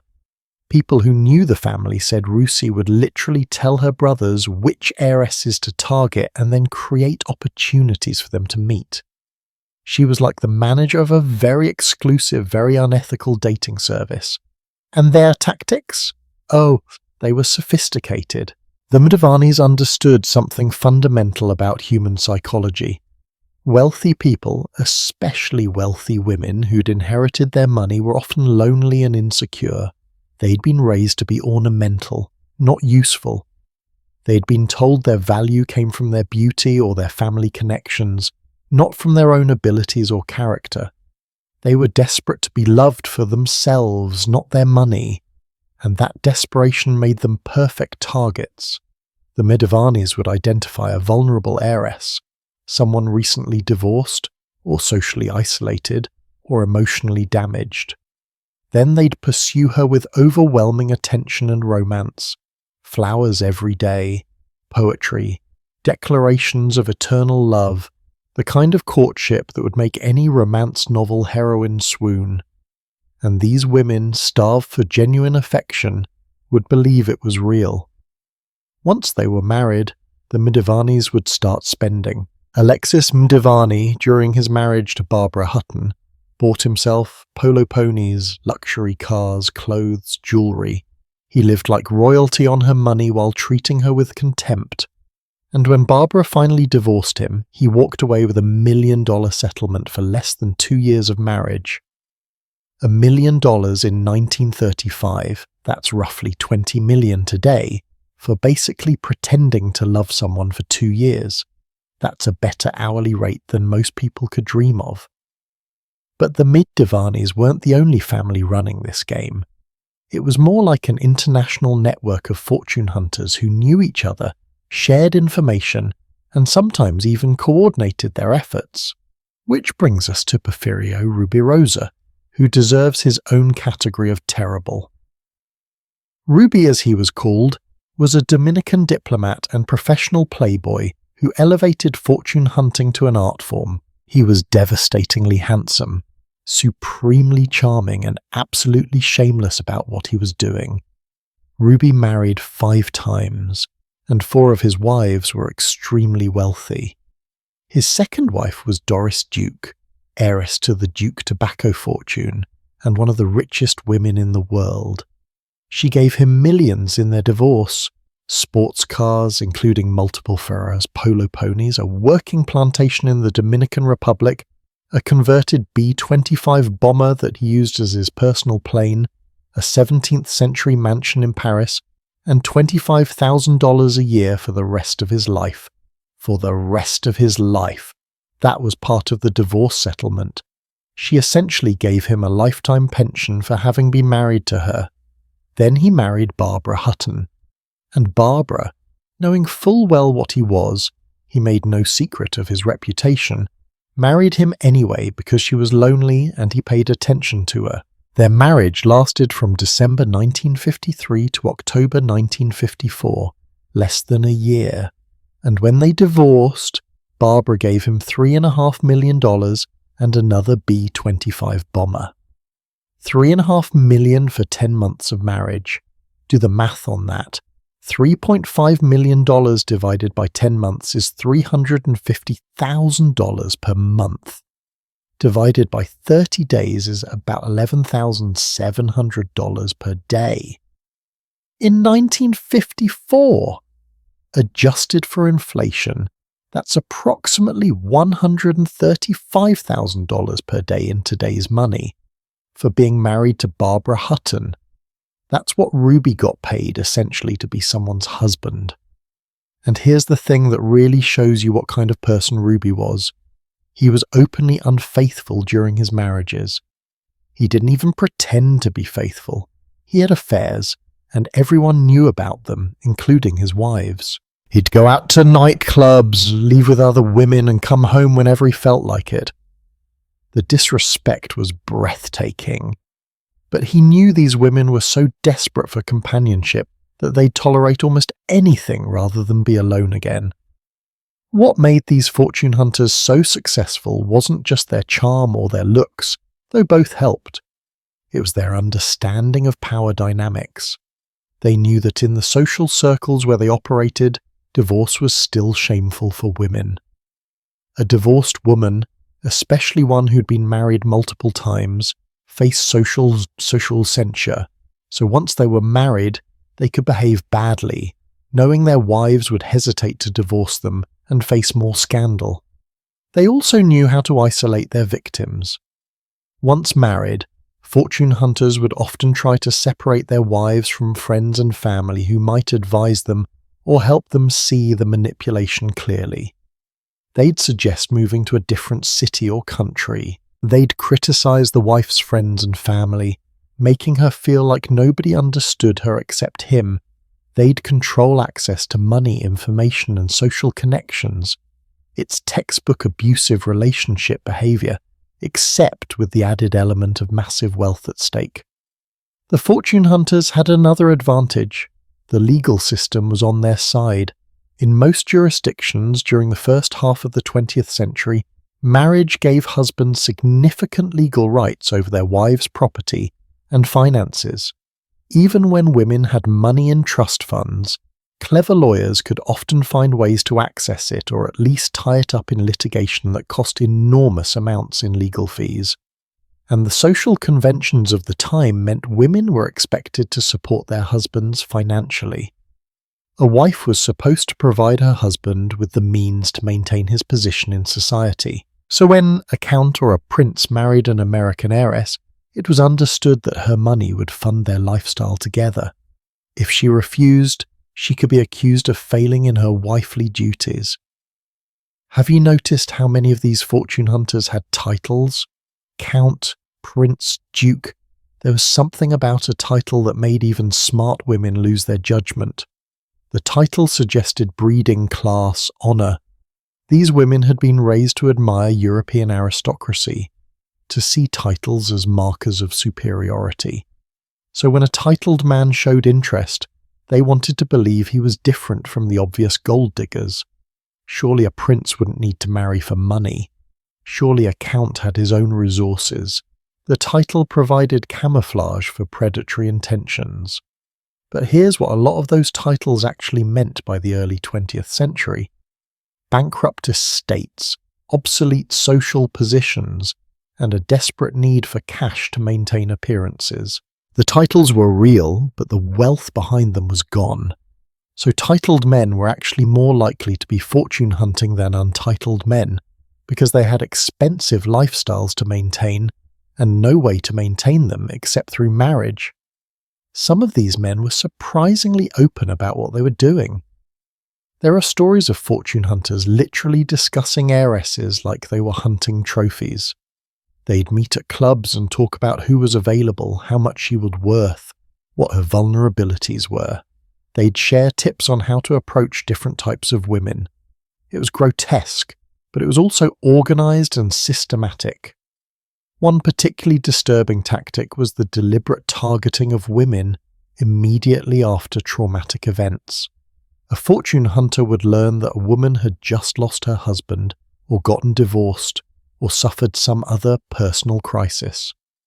He'd show up in her life at exactly the moment when she was most vulnerable and emotionally unstable. He'd present himself as a source of comfort and support, and by the time she recovered enough to think clearly, she'd be married to him. The Medavani siblings used a variation of this. Rusi would befriend women who were emotionally fragile, gain their trust, and then introduce them to one of her brothers. Barbara Hutton was explicitly blackmailed into her first marriage. Rosie threatened to create a scandal if Barbara didn't marry Alexis. That's not romance. That's coercion. But it worked because Barbara was young, traumatized by the public hatred from her debutante party, and far from home in a foreign country. Another tactic was the rapid courtship. Fortune hunters knew that if they gave a woman too much time to think, she might consult with family or friends who would warn her off.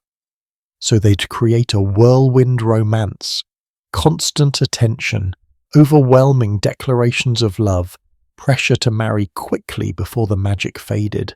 They'd frame it as romantic spontaneity when it was actually calculated manipulation to prevent due diligence. And once they were married and had access to money, fortune hunters could be remarkably creative about spending it. Bonnie de Castiglione built a palace. Alexis Mdivani bought polo ponies. Porfirio Rubirosa collected sports cars and maintained his Dominican plantation. The spending wasn't just about enjoying luxury, though they certainly did enjoy it. It was about establishing a lifestyle that would be expensive to maintain even after the divorce. Because here's the really cynical part. These men knew the marriages wouldn't last forever. They were planning for the divorce from the beginning. Every major purchase during the marriage became leverage in the divorce settlement. Every lifestyle expectation they established, the houses, the servants, the travel, the clothes, all of it became part of the negotiation about what they'd need to maintain their accustomed standard of living after the marriage ended. The legal term is marital lifestyle, and it became a weapon. If a fortune hunter could establish that during the marriage, he'd become accustomed to living in a mansion with 10 servants, driving luxury cars and travelling first class. Then the divorce court would likely order the wife to provide alimony sufficient to maintain that lifestyle. Even though she was the one who'd paid for everything during the marriage, she'd continue paying for it after the divorce. That's why Porfirio Rubirosa got $25,000 a year for life from Doris Duke. The court decided he'd become accustomed to a certain lifestyle during their marriage, and Doris was wealthy enough to maintain him in that lifestyle indefinitely. It's insane when you think about it. He married her, spent her money, treated her badly, and then got rewarded with a lifetime pension. Not all fortune hunters were foreign aristocrats, by the way.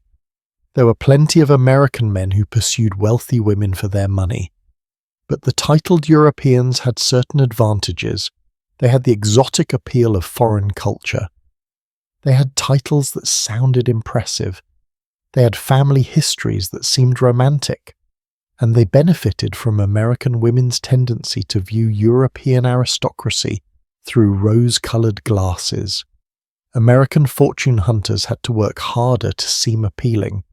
They couldn't rely on titles or aristocratic pedigree, so they emphasized other qualities: business success, athletic ability, artistic talent, whatever would make them seem like worthwhile partners rather than obvious gold diggers. Some of them were legitimately successful in their own right, but still couldn't resist the temptation to marry money and spend it. The psychological impact on the women who fell victim to these fortune hunters was devastating. It's one thing to have a marriage fail because of incompatibility or because people grew apart. It's another thing entirely to realize you were targeted, manipulated, and exploited from the very beginning. That the man who said he loved you actually saw you as a source of income. That every romantic gesture was calculated. That your entire relationship was a lie designed to extract money from you. Many of these women never fully recovered from that betrayal. They became cynical about relationships, unable to trust anyone who showed interest in them. They isolated themselves because they couldn't tell who genuinely cared about them versus who wanted their money. Some of them, like Barbara Hutton, kept trying, kept marrying, kept hoping the next one would be different, and kept getting hurt. Others withdrew completely from social life, living alone rather than risk being exploited again. And the fortune hunters? Most of them felt no remorse whatsoever. They saw it as a fair exchange. They provided companionship and social status. The women provided money. That they were lying about their feelings didn't seem to bother them. Some of them even wrote memoirs later in life, bragging about their exploits. Porfirio Rubirosa gave interviews about his marriages to wealthy women, treating it all as a great adventure rather than a series of betrayals. The really sad part is how little society did to protect these women. Everyone knew what was happening. The marriage brokers knew. The families knew. Society columnists wrote about it. But there was a general attitude that if a woman was stupid enough to fall for a fortune hunter, she deserved what she got. Victim blaming, we'd call it today. Back then, it was just accepted wisdom that wealthy women needed to be more careful about who they married. But how could they be careful when they'd been raised to see marriage as their only important role? When they'd been taught that their value came from attracting and keeping a husband? When the entire social system pressured them to marry and punished them for remaining single? The fortune hunters exploited not just individual vulnerabilities but systemic weaknesses in how women were prepared for life. What these fortune hunters never anticipated, and what ultimately led to the decline of their profession, was that the money would run out. The Great Depression wiped out many American fortunes. World War II changed social attitudes about inherited wealth and aristocratic privilege. And gradually women gained more legal rights, more financial independence, more ability to protect themselves. The golden age of fortune hunting ended not because the men became less predatory, but because the women became less vulnerable and the money became less available. But while it lasted, these men destroyed lives and fortunes with remarkable efficiency. And they left behind a generation of women who'd learned the hardest possible way that money cannot buy love, titles cannot guarantee honour, and sometimes the people who seem most charming are the most dangerous. Now, we've spent a lot of time talking about the horrible things that happened to these women: forced marriages, wasted fortunes, exploitative husbands. But here's what we haven't talked about yet: the price these women paid beyond just money. Because living through all of this, being trapped in foreign countries in cold castles with hostile families, being isolated from everything familiar, dealing with cultural differences they didn't understand, that took a psychological toll that money couldn't measure and medicine couldn't cure. That's the hidden cost we need to explore next, because understanding that helps us see why some of these women eventually found the courage to fight back, while others never escaped at all. Money can measure a lot of things: how much a palace costs, what a divorce settlement amounts to, the price of a wedding dress, but there are costs that don't show up in any ledger or bank statement. The cost of being completely alone in a foreign country, the cost of never feeling at home anywhere, the cost of being looked down on by the very people you were supposed to impress, the cost of living in a house so cold you can see your breath in the bedroom, so large you can go days without seeing another person. These were the hidden prices American heiresses paid for their titles, and for many of them, these costs were even more devastating than losing their fortunes. Let's start with something basic that most people never think about: temperature. Imagine you've grown up in New York or Chicago or San Francisco in a house with modern heating systems where you can adjust the temperature to whatever feels comfortable. Now imagine being transplanted to a British country house built in the 17th century. These houses, and we're talking about magnificent estates, the kind with names like Blenheim Palace or Chatsworth House, were designed in an era before central heating existed. They had fireplaces, sure, dozens of fireplaces, but a fireplace heats the immediate area around it. It doesn't heat a room that's 40 feet long with 20-foot ceilings. One American duchess wrote in her diary, "I wore 3 layers of wool and could still see my breath at breakfast. The English insist this builds character. I think it builds pneumonia." That was her reality every day for years. British aristocrats had been raised in these conditions and considered themselves hardy for tolerating it. They viewed American complaints about the cold as weakness, proof that Americans were soft and spoiled, but it wasn't just physical discomfort, though that was real enough. It was what the cold represented. These houses were maintained exactly as they had been for centuries because changing anything was considered vulgar. When American heiresses suggested installing central heating, they were told it would damage the historic architecture. When they wanted to add modern plumbing, they were told it would be inappropriate for a house of such heritage. They were expected to preserve these buildings exactly as they were, even though, as they were, meant freezing cold, poorly lit, and incredibly difficult to live in. And the size of these houses. Consuelo Vanderbilt's Blenheim Palace had over 200 rooms spread across 7 acres of building. 7 acres?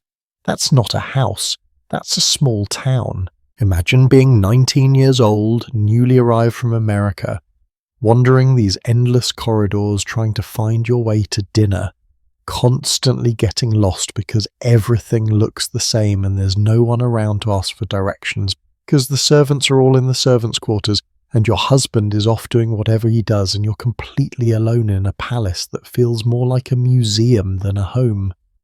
The isolation was crushing. In America, these women had lived in large houses too, but they had been surrounded by family, friends, familiar servants, a social circle they'd known their whole lives. They could go shopping on Fifth Avenue, visit friends in Newport, attend parties where they knew everyone. They had routines, connections, places where they belonged. Then they married and moved to Europe, and suddenly all of that was gone. They were in foreign countries where they knew no one except their new husband, who was often distant or actively hostile. Their American friends were an ocean away, and crossing the Atlantic in the early 1900s took over a week on a ship. They couldn't just hop on a plane for a quick visit home. Air travel didn't exist yet. Letters took weeks to arrive. Long-distance telephone calls were expensive and technically difficult. They were effectively cut off from everyone and everything familiar, and the cultural differences were so much more extreme than they had anticipated. Americans and British both spoke English, so everyone assumed communication would be easy. But the social codes were completely different. In America, even high society was relatively informal and straightforward. People said what they meant. If they liked you, they invited you to parties. If they didn't, they didn't. Simple. British aristocratic culture was the opposite. Everything was coded, indirect, layered with meanings you had to learn to read. A compliment might actually be an insult. An invitation might be a duty rather than genuine interest. A pleasant smile could mask utter contempt, and American heiresses, trained to take people at face value, were constantly missing the subtext and making social mistakes they didn't even know they were making. One American countess recalled an incident where she enthusiastically complimented another lady's dress at a party, saying it looked expensive and beautiful. The British ladies in the room went silent, exchanged glances, and within a week rumours were circulating that the American countess was vulgar and obsessed with money. Why? Because in British aristocratic culture, you never ever discuss the cost of things. Commenting that something looked expensive was considered the height of bad taste. But how was she supposed to know that? Nobody had told her. She'd been trying to give a compliment and instead committed a social crime. The British aristocracy also had rules about everything: how to address different ranks of nobility, where to sit at dinner based on precedence, what to wear for different occasions, what topics were appropriate for conversation, when to arrive and when to leave.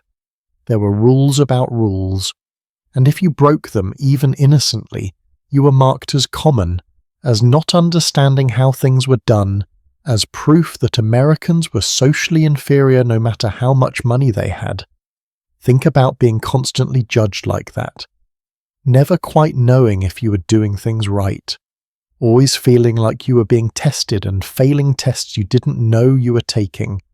Always being the outsider, the American, the one who didn't really belong no matter what your title said. And speaking of titles, let me tell you about the particular humiliation built into the British aristocratic system for American wives. When an American heiress married a British lord, she took his title and rank. So if you married a duke, you became a duchess. That sounds great, right? Except you were always the American duchess. People didn't let you forget it. You might have the title, but you didn't have the bloodline, the heritage, the generations of breeding that supposedly made real aristocrats superior. British peeresses, women born into aristocratic families, could be devastatingly cruel about this. They'd smile to your face at parties and then gossip mercilessly behind your back. Yes, she's the Duchess of such and such, but of course she's American. Her grandfather was in trade, said with a sneer, as if trade, meaning actually working and building businesses, was something shameful. Never mind that her grandfather's trade had just paid to repair their crumbling estates.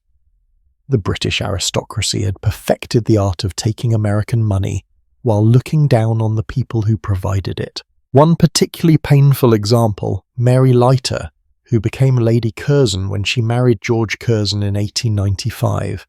Mary was beautiful, gracious, intelligent, and brought a substantial dowry that helped fund her husband's political career.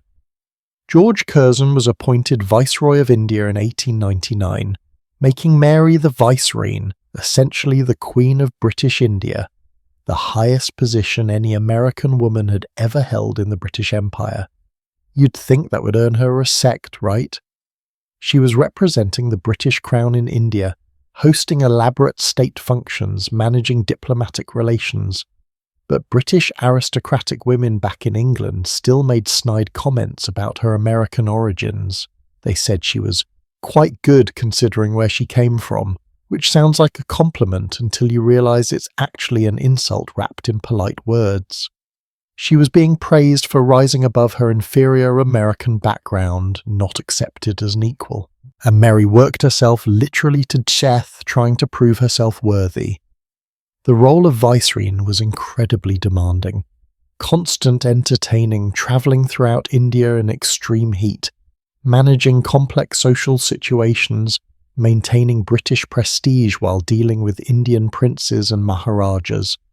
She was expected to look perfect, act perfectly, never show strain or exhaustion. She pushed herself relentlessly, and in 1906, at age 36, she died.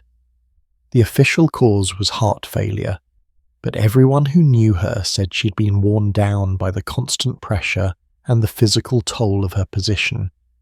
36 years old, dead from trying too hard to be good enough for people who would never actually accept her. That's what the hidden costs looked like at their most extreme.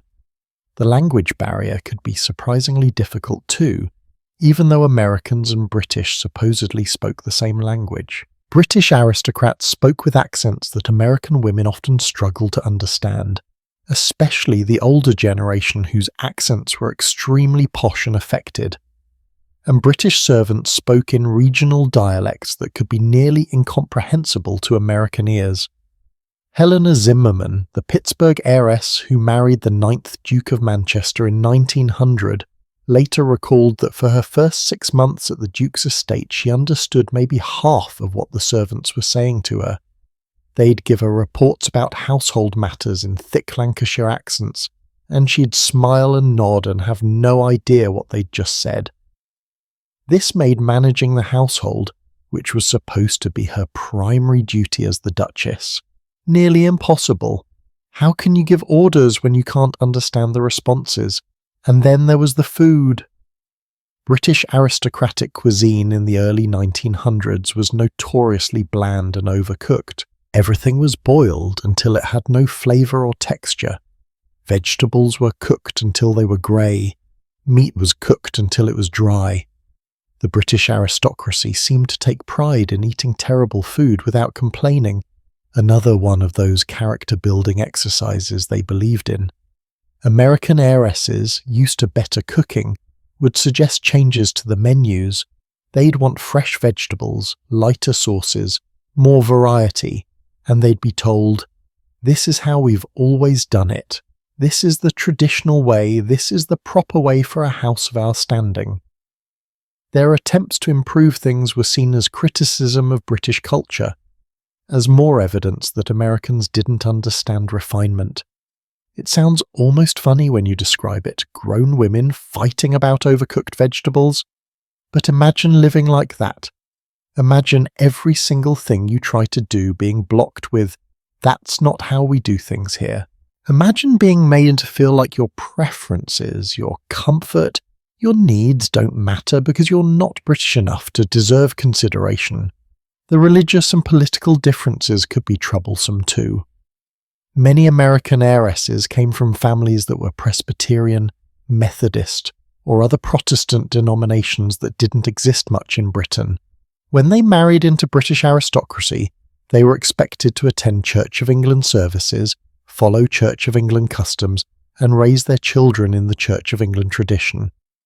Some women were fine with this, but others felt like they were being forced to abandon their religious identities. Can you relate to any of this? Have you ever been in a situation where you felt completely out of place, where all the social rules were different from what you were used to, where people judged you for not knowing things they'd never explained?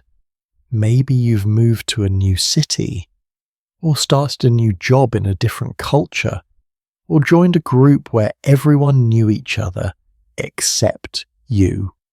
That feeling of being the perpetual outsider, of never quite fitting in, that's what these women felt every single day for years or decades. Except they couldn't quit their disc job or move back to a familiar city. They were trapped by marriage in situations where they would always be the outsider. The treatment of their children added another layer of pain. When American heiresses had children with their British aristocrat husbands, those children were considered British aristocracy, not American. They were raised by British nannies, sent to British schools, taught to speak with British accents and adopt British attitudes, and often they were taught to look down on their mother's American heritage. There are heartbreaking stories of American mothers whose own children picked up the British prejudices against Americans. Children who'd say things like, "Mother, why do you talk so strangely?" or "Mother, why don't you know how things are properly done?" The children were essentially taught that their mother was inferior, that her American background was something to be overcome or hidden, and in divorce situations, custody almost always went to the father because he was British aristocracy and she was just an American.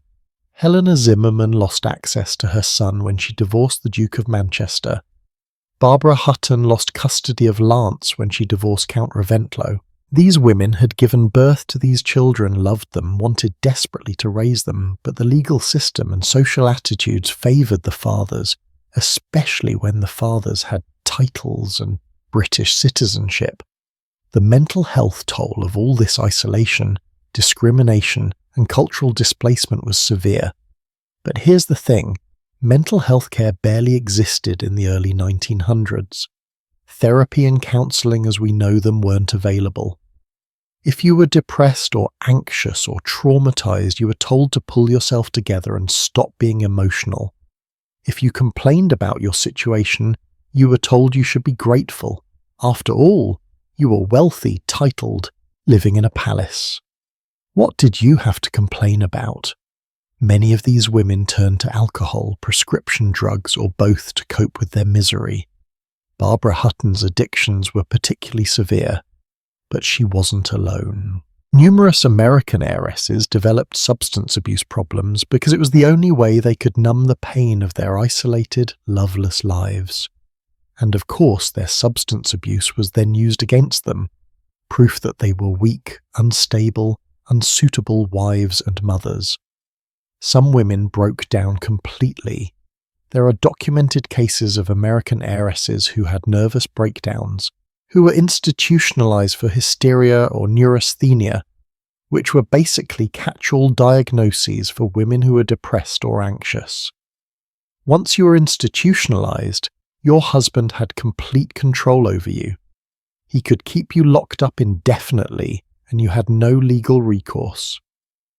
The cruelty of the whole system was that these women had been sold on a fairy tale, marry a prince or duke, live in a castle, be happy ever after, and the reality was a nightmare of isolation, discrimination, and control. But they couldn't admit it had been a mistake because that would mean acknowledging they'd wasted their lives, sacrificed their happiness for nothing.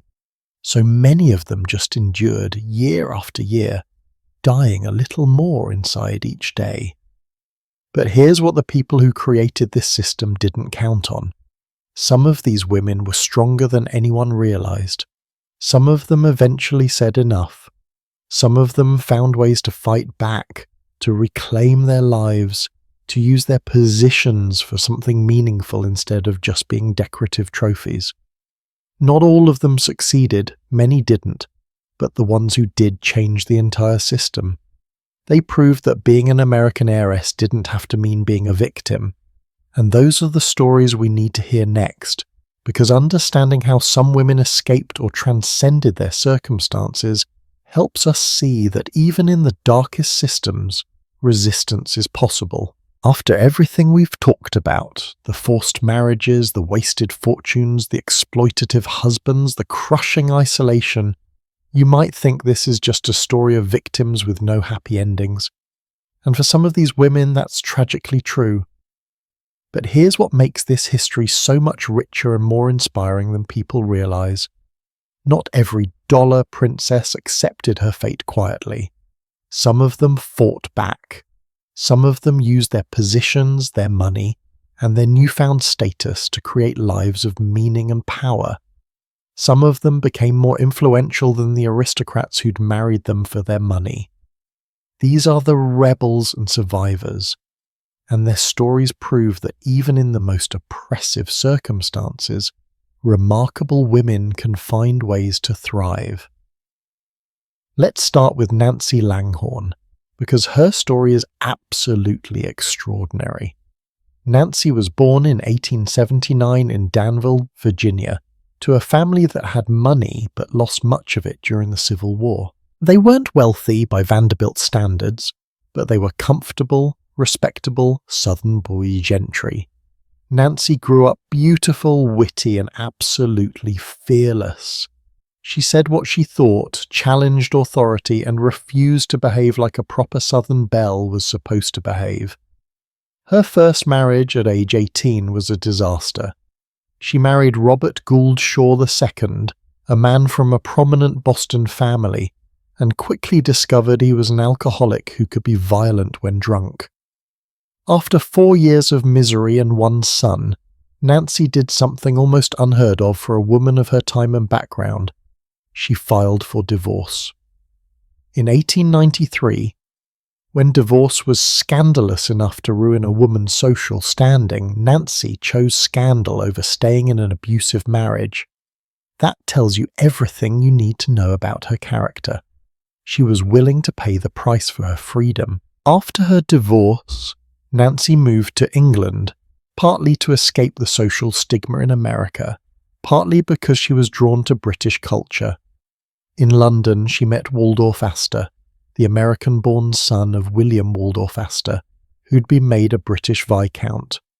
Waldorf was wealthy, kind, intelligent, and genuinely loved Nancy. They married in 1906, and this time Nancy got it right. This was a partnership based on mutual respect and shared values. When Waldorf inherited his father's title and became the second Viscount Astor in 1919, he had to give up his seat in the House of Commons. British law didn't allow members of the House of Lords to also sit in Commons. His constituency of Plymouth Sutton needed a new representative, and Nancy decided she would run for the seat. Let me emphasise how revolutionary this was. Women in Britain had only just won the right to vote and run for Parliament in 1918. Nancy would be competing against male candidates in a constituency that had never been represented by a woman. She was American by birth, which many British voters held against her, and she was aristocracy, which working-class voters were suspicious of. She had everything stacked against her. Nancy didn't care. She campaigned tirelessly, going door to door, speaking at rallies, debating her opponents. She was funny, sharp, and completely unintimidated. When hecklers shouted at her rallies, and they did constantly, she shouted right back, often getting the better of them with her quick wit. One famous exchange, a man yelled that women should stay home and take care of babies. Nancy shot back, "I've raised 5 children. What have you done for your country besides complain?" In November 1919, Nancy won the election. She became the first woman to actually take a seat in the British Parliament. Yes, there'd been one woman elected earlier, but she was Irish and refused to take her seat as a political protest. Nancy was the first to actually serve, and she served for over 25 years, from 1919 to 1945, becoming one of the most influential members of Parliament during that time. Nancy used her position to advocate for women's rights, children's welfare, education reform, and temperance. She was passionately anti-alcohol because of her first husband's alcoholism. She pushed for legislation protecting women workers, improving maternal health care, and expanding educational opportunities for poor children. She was controversial, opinionated, and absolutely refused to be silenced by the men who dominated Parliament. Her colleagues didn't know what to do with her. She violated every expectation of how women were supposed to behave. She interrupted debates. She challenged senior members. She used humour and sarcasm as weapons. Winston Churchill, who served in Parliament during much of Nancy's tenure, had a famous rivalry with her. They'd trade barbs publicly, though by most accounts they actually respected each other. Nancy once told Churchill, "Winston, if I were your wife, I'd put poison in your coffee." Churchill replied, "Nancy, if I were your husband, I'd drink it." Think about what Nancy accomplished. She started as a divorced woman from Virginia, someone who should have been socially ruined, and she became one of the most powerful women in the British Empire. She didn't just marry into aristocracy and fade into the background. She took the platform her marriage gave her and used it to change laws, improve lives, and prove that women could be just as effective as men in politics. She was a dollar princess who became a genuine force for social change. Then there's Jenny Jerome, Lady Randolph Churchill, who we've mentioned before but deserve a much closer look. Jenny married Lord Randolph Churchill in 1874, gave birth to Winston Churchill in the same year, and then proceeded to have one of the most unconventional lives any British peeress had ever lived. After Lord Randolph died in 1895, probably of syphilis he had contracted from extramarital affairs, Jenny could have retired into quiet widowhood, like respectable ladies were supposed to do. She was 41 years old. She had 2 sons. She should have focused on managing her household and being a grandmother eventually. Instead, Jenny became more active and visible than ever. She took lovers, multiple lovers, openly, including men younger than her son Winston. This was absolutely scandalous. Widows were supposed to be chaste and discreet. Jenny was neither. She had a long-term relationship with King Edward VII before he became king. She was rumoured to have had affairs with over 200 men. Whether that number is accurate or exaggerated, the point is clear. Jenny lived exactly as she pleased and didn't care what society thought about it. But Jenny wasn't just scandalous, she was also accomplished. In 1899, she founded and edited a literary magazine called The Anglo-Saxon Review. It only lasted 10 issues, but it published work by important writers of the era.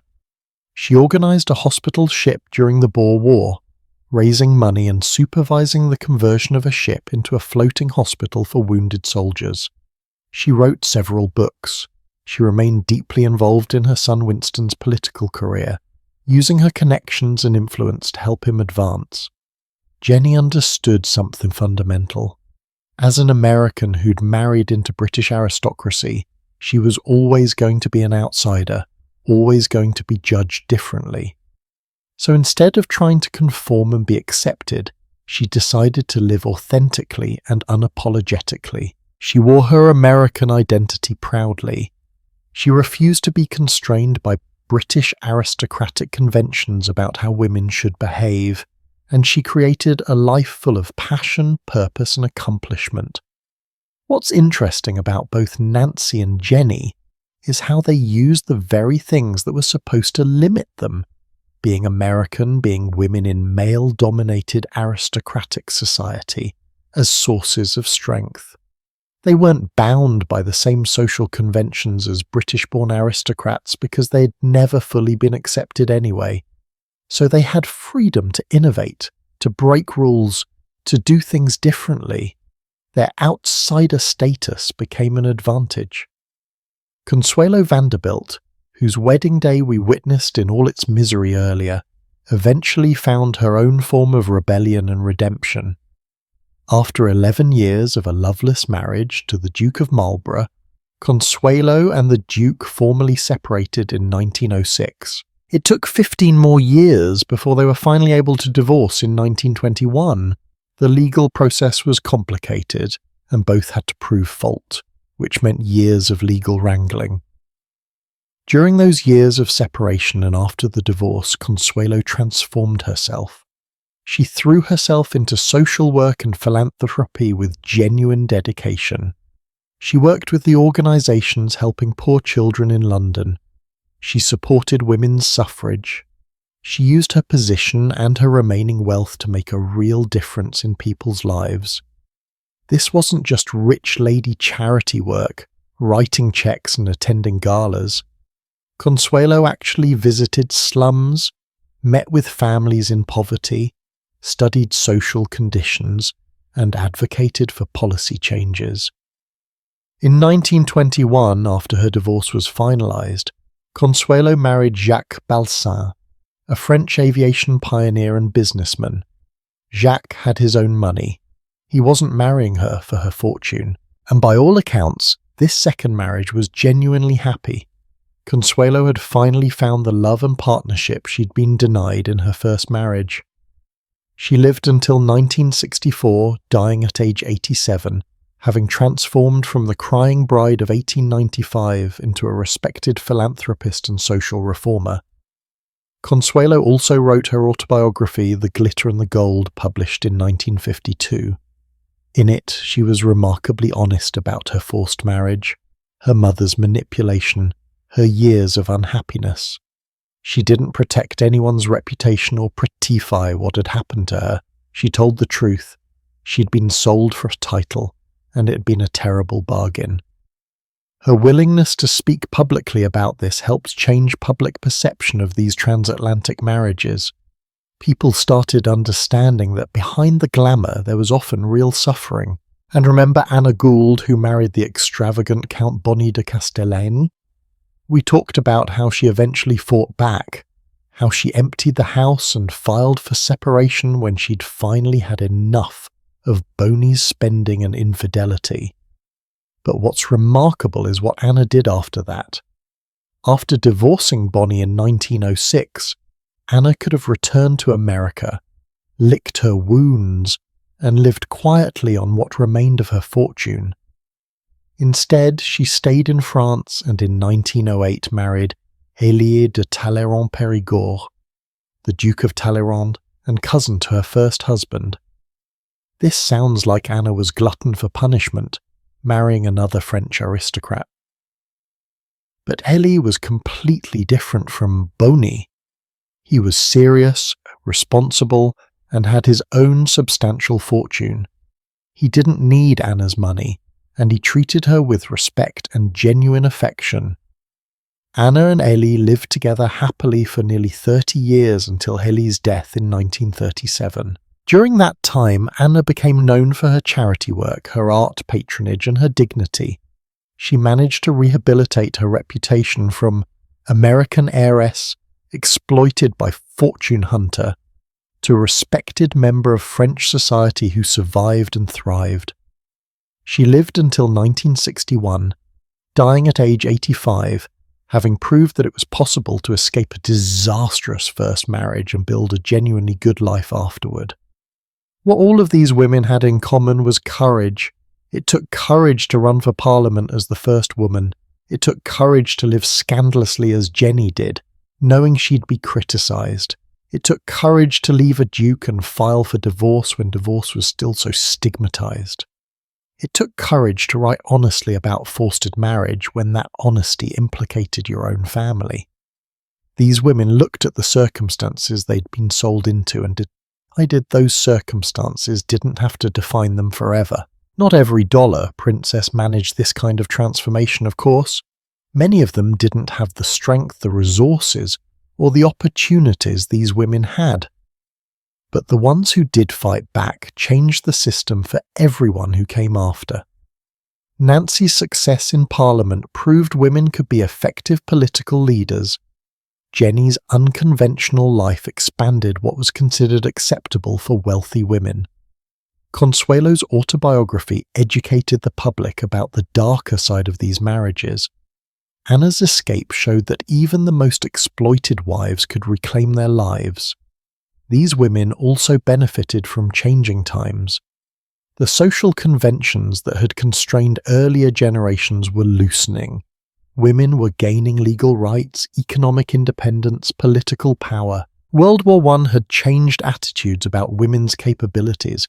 When millions of women worked in factories, drove ambulances, served as nurses at the front, it became harder to argue they should be restricted to domestic roles. The 1920s brought even more social freedom. By the 1930s and 40s, the rigid Victorian and Edwardian social codes were crumbling. But social change doesn't happen automatically. It happens because brave individuals push boundaries, challenge conventions, and refuse to accept the limitations placed on them. Nancy, Jenny, Consuelo, Anna, and others like them were those brave individuals. They used their wealth, their titles, and their positions to create change. They proved that being an American heiress didn't have to mean being a victim or a trophy. It could mean being a force for good, a voice for reform, a person of genuine accomplishment. What would you have done in their position? If you'd been sold into a marriage with a fortune hunter, trapped in a foreign country, isolated from everything familiar, would you have found the strength to fight back? Or would the weight of social expectations, legal constraints, and sheer exhaustion have kept you trapped? It's easy to judge from our modern perspective knowing how the story ends. But in the moment, these women were taking enormous risks. Divorce meant scandal, potential poverty, loss of social position. Political activism meant ridicule, opposition, sometimes physical danger. Living unconventionally meant being ostracized by the very society they'd paid so much to join. They did it anyway. Their courage paved the way for future generations. The dollar princess marriages largely ended by the middle of the 20th century. American heiresses stopped seeing European titles as the ultimate achievement. Social attitudes changed. Legal protection for women improved, but none of that happened by accident. It happened because women like Nancy and Jenny and Consuelo and Anna showed that women didn't have to accept what society told them they deserved. However, for every woman who successfully fought back, there were children caught in the crossfire. The next generation, the sons and daughters of these marriages, faced their own unique challenges. They were half American, half European. They'd inherited wealth, titles, and all the trauma their parents' failed marriages created. Some of them thrived, many of them struggled, and a few of them became cautionary tales in their own right, proving that the damage from these marriages didn't stop with one generation. That's the story we need to explore next. The lost generation of children who inherited not just fortunes and titles, but also dysfunction, identity confusion, and sometimes tragedy that their parents' choices had created. Generational trauma is a concept we understand better now than people did a century ago. We know that the damage done to one generation doesn't stop with them. It flows down to their children, their grandchildren, affecting family lines for decades. The children of dollar princess marriages inherited more than just money and titles. They inherited identity confusion, psychological damage, impossible expectations, and sometimes the same self-destructive patterns that had destroyed their parents' lives. These were the lost generation, caught between two worlds, belonging fully to neither, watching fortunes evaporate and families disintegrate, trying to build lives from the wreckage their parents had created. Let's start with one of the most tragic examples, Lance Reventlow, the only child of Barbara Hutton and Count Kurt von Haugwitz-Hardenberg Reventlow. Lance was born in February 1936 in London, into circumstances that would seem like a fairy tale. His mother was one of the richest women in the world. His father was a Danish count. He was baptized wearing a christening gown that cost thousands of dollars, with European royalty in attendance. He should have had everything. Instead, Lance had a childhood that reads like a case study in how not to raise a child. His parents' marriage fell apart when he was still a toddler. They divorced when he was 5, and his father got custody, not because Reventlow was a better parent, but because Barbara's lifestyle was considered too unstable and her mental health too fragile for her to be trusted with a child.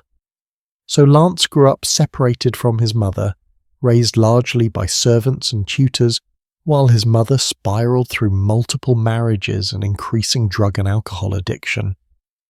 Barbara desperately wanted to be a good mother.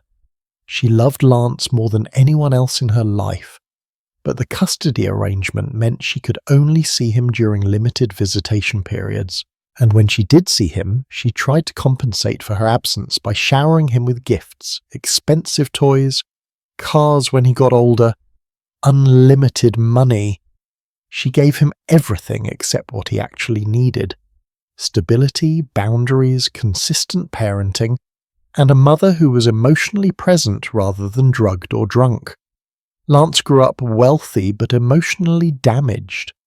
He had an identity crisis that must have been excruciating. Was he American like his mother?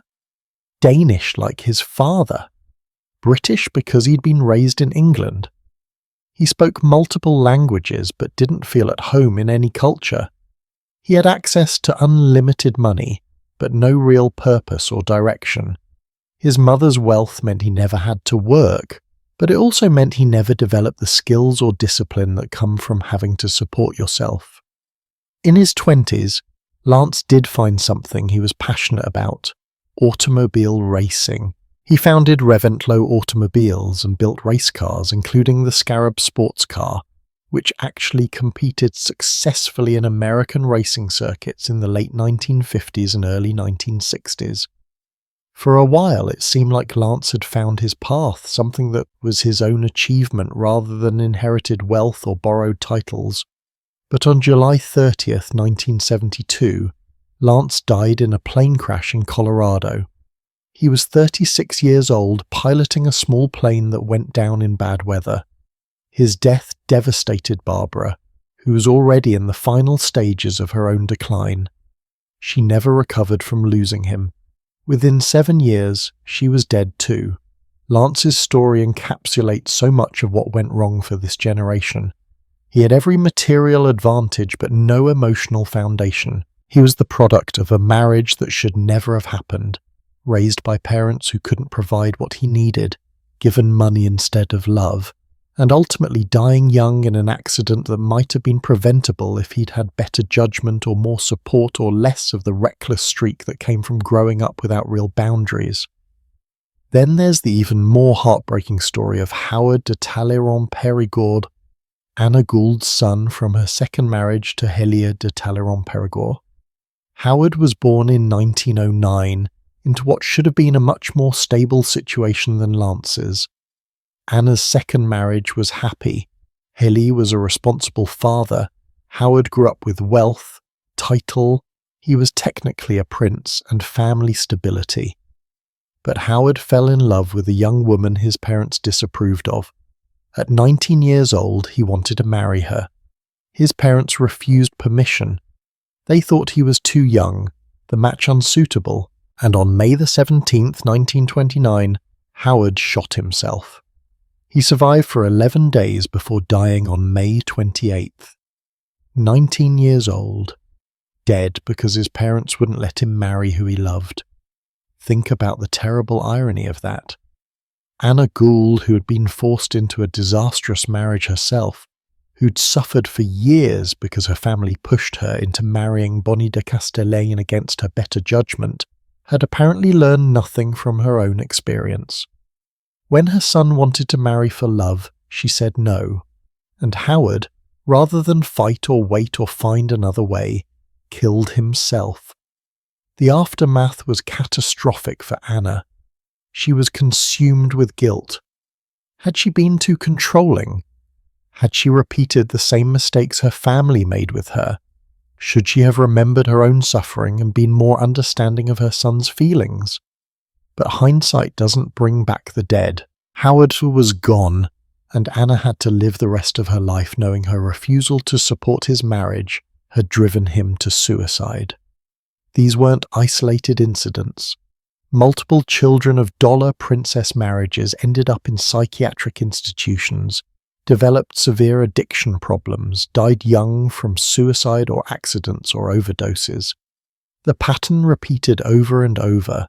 Enormous wealth, family dysfunction, identity confusion, lack of purpose, tragic outcomes.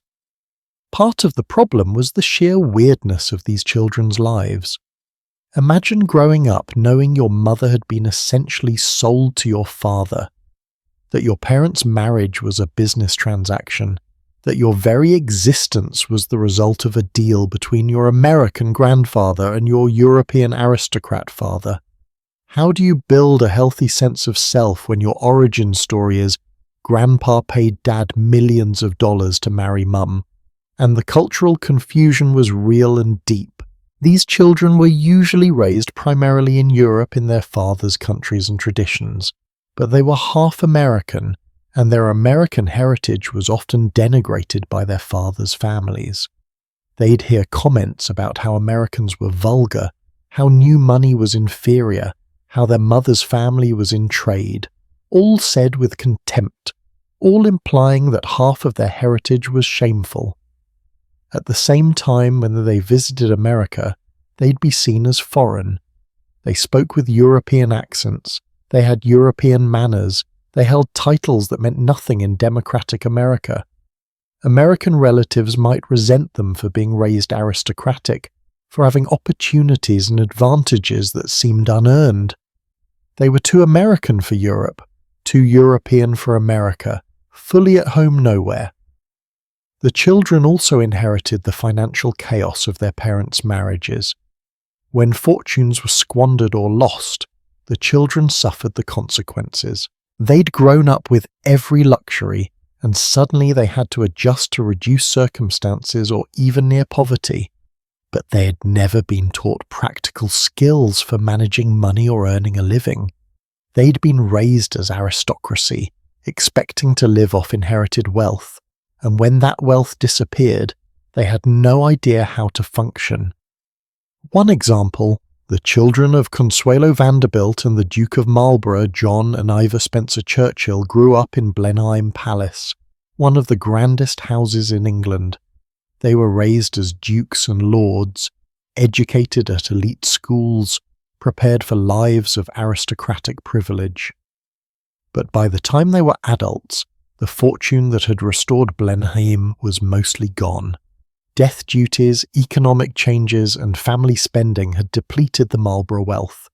The palace required constant, expensive maintenance. John, who inherited his father's title and became the 10th Duke of Marlborough, spent much of his life struggling to maintain an estate he couldn't afford, eventually opening parts of it to tourists to raise money.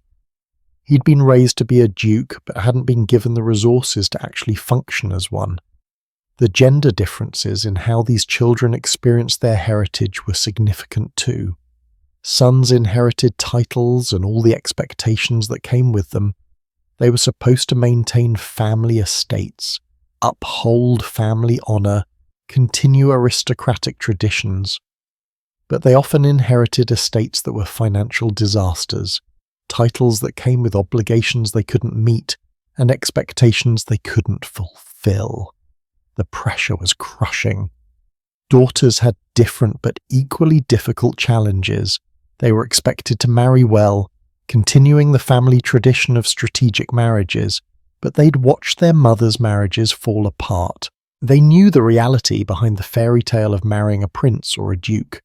Some of them rejected marriage entirely, choosing independence over the risk of repeating their mother's mistakes. Others married, but with more caution, more prenuptial agreements, more proaction.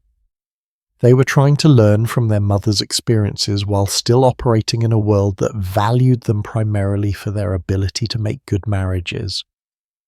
There were also legal complications that made life harder for these children. In many cases, money had been placed in complex trusts designed to protect it from spendthrift husbands. But these trusts could be inflexible and difficult for the next generation to access, even when they genuinely needed funds. Anna Gould and her brother Frank eventually sued their oldest brother George for mismanaging their father's estate, claiming he'd cost them millions through self-interested investments. The lawsuit dragged on for years, generating huge legal bills and family animosity. The children of that generation grew up watching family members fight in court over money, learning that wealth caused as many problems as it solved. The psychological impact of growing up in households where one parent had married the other for money couldn't be overstated. These children knew their fathers had been fortune hunters. It was sometimes openly acknowledged. How do you respect your father when you know he married your mother for her bank account? How do you trust anyone's affection when you've seen firsthand how people pretend to love in exchange for money? Some of these children became incredibly cynical about relationships. They assumed everyone who showed interest in them wanted their money or their titles. They had trouble forming genuine connections because they were always suspicious of ulterior motives. This was especially true for the children who inherited wealth themselves. They faced the same problems their mothers had faced, being targeted by fortune hunters, never knowing if affection was genuine, feeling like they were valued only for what they had rather than who they were. And the addiction and the mental health issues that plagued their parents often appeared in the children too. Whether that was genetic, environmental, or both, the result was the same. Multiple second-generation family members struggling with alcoholism, drug addiction, depression, anxiety. They'd grown up in dysfunctional households, watching parents self-medicate with alcohol and prescription drugs. They'd learned that emotional pain could be numbed with substances. When they faced their own pain and confusion, they turned to the same coping mechanisms they'd seen their parents use. Educational experiences were often problematic for these children. Boys were typically sent to elite boarding schools, Eton, Harrow, other prestigious institutions in England, but they'd arrive as half-American aristocrats, and British boarding schools in the early 20th century were brutal places. Bullying was endemic. Foreign students or students who seemed different were targeted. These boys would be mocked for their American heritage, for their mothers being dollar princesses, for their families having bought their way into aristocracy. The schools were supposed to turn them into proper British gentlemen, but often they just traumatized them. Girls had fewer educational opportunities but different pressures. They were usually educated by governesses at home, prepared for their roles as future wives and mothers. They learned languages, music, art, social graces, but they didn't learn practical skills, didn't develop independence, didn't prepare for careers. They were being trained for exactly the kind of marriages their mothers had suffered through. Some of them rebelled against this, seeking education and careers, but they faced enormous pressure to conform to expectations. Have you ever felt caught between two different cultures or families, not quite fitting into either one? Maybe you're from an immigrant family or your parents divorced and you moved between different households with different rules, or you've lived in multiple countries growing up. That feeling of not belonging anywhere, of constantly adjusting to different expectations, of never feeling fully at home, that's what these children of dollar princess marriages felt, except amplified by enormous wealth, aristocratic titles, and the weight of family expectations that could never be fulfilled. The ones who managed to build successful lives did so usually by breaking away from family expectations entirely. They'd move to different countries, pursue careers that had nothing to do with inherited wealth or titles, create identities separate from their parents' legacies. But that took enormous courage and often meant estrangement from family, loss of financial support and social stigma. The ones who stayed close to family, who tried to fulfill expectations, who attempted to live up to being the children of dollar princesses and European aristocrats, they were the ones who struggled most. The burden was too heavy. The contradictions were too great. The damage from their parents' generation was too deep. And this brings us to the most important question. What does all of this mean? What's the ultimate legacy of the dollar princess era? Because we've spent this entire journey exploring individual stories of marriages, fortunes, tragedies, and triumphs. But what does it all add up to? What did this entire phenomenon of American heiresses marrying European aristocrats actually accomplish or change? What lessons should we take from these stories? And most pressingly, could something like this happen again? Those are the questions we need to grapple with as we bring this story to its conclusion. Because understanding the past isn't just about knowing what happened, it's about learning what it means for us now. When historians look back at the dollar princess era, they see it as a footnote, a quirky phenomenon where wealthy Americans married broke Europeans during the Gilded Age. But footnotes can be misleading. What happened during those decades between 1880 and 1920 wasn't just about individual marriages or squandered fortunes. It was about a massive transfer of power, culture, and ultimately change. The dollar princesses and the system that created them left behind a legacy that's still shaping our world today in ways most people don't realize. Let's start with the most obvious legacy: bloodlines. When American heiresses married European aristocrats, they didn't just bring money. They brought genes. And those genes are still flowing through some of the most prominent families in the world today. The most famous example? Princess Diana. Diana Spencer, who married Prince Charles and became the Princess of Wales, was the great-great-granddaughter of Frances Ellen Work, an American heiress who married James Boothby Burke Roche, the future 3rd Baron Fermoy, in 1880. Frances was a stock and railway heiress from New York, daughter of Franklin H. Work, a wealthy financier who absolutely hated the idea of his daughter marrying a British aristocrat. He even wrote Frances out of his will to try to prevent the marriage. But Frances married Baron Fermoy anyway. The marriage was miserable, predictably. Baron Fermoy was a spendthrift who gambled away Frances's dowry. They divorced in 1891, and Frances eventually returned to America. But they'd had 3 children together, and through those children, Frances's American blood and her American fortune flowed into the British aristocracy. Her great-great-granddaughter Diana married the future King of England, which means that Prince William and Prince Harry, the future King and the current Duke of Sussex, have American ancestry through their mother. The British royal family has American blood in it. Because of a dollar princess marriage from 1880. Think about the irony of that. Franklin Work tried to prevent his daughter from marrying into British aristocracy, went so far as to disinherit her, and yet his genetic legacy ended up in the line of succession to the British throne. His American blood is literally part of Britain's royal future. That's a legacy that transcends any individual fortune or scandal. But the genetic legacy goes beyond just the royal family. Dozens of prominent British, French, Italian, and other European aristocratic families have American ancestry from these marriages. American DNA is woven throughout European nobility, and with it came American attitudes, American energy, American ways of thinking that gradually changed these ancient families from within. The cultural impact was profound too. Before the dollar princesses arrived, European aristocracy was rigid, traditional, resistant to change. The British aristocracy in particular was famous for doing things exactly as they'd been done for centuries. But American heiresses brought different expectations.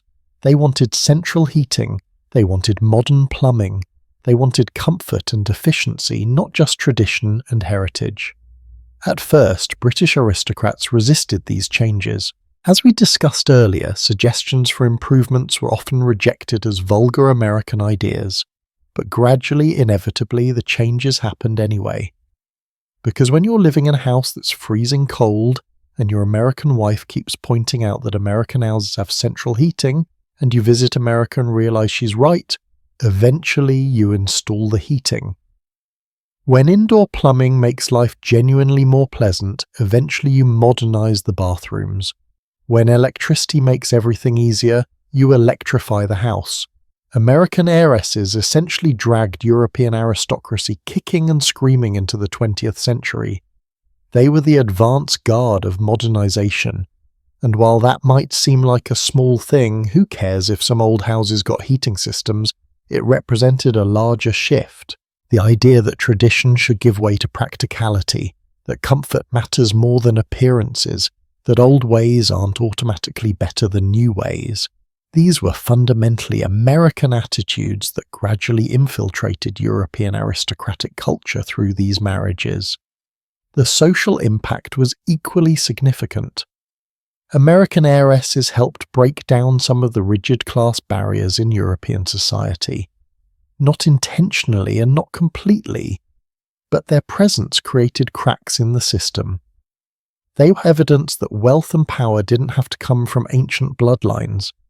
They demonstrated that capability and character weren't determined by birth. And some of them, like Nancy Astor, actively fought for social reform and women's rights, using their positions to change laws and attitudes.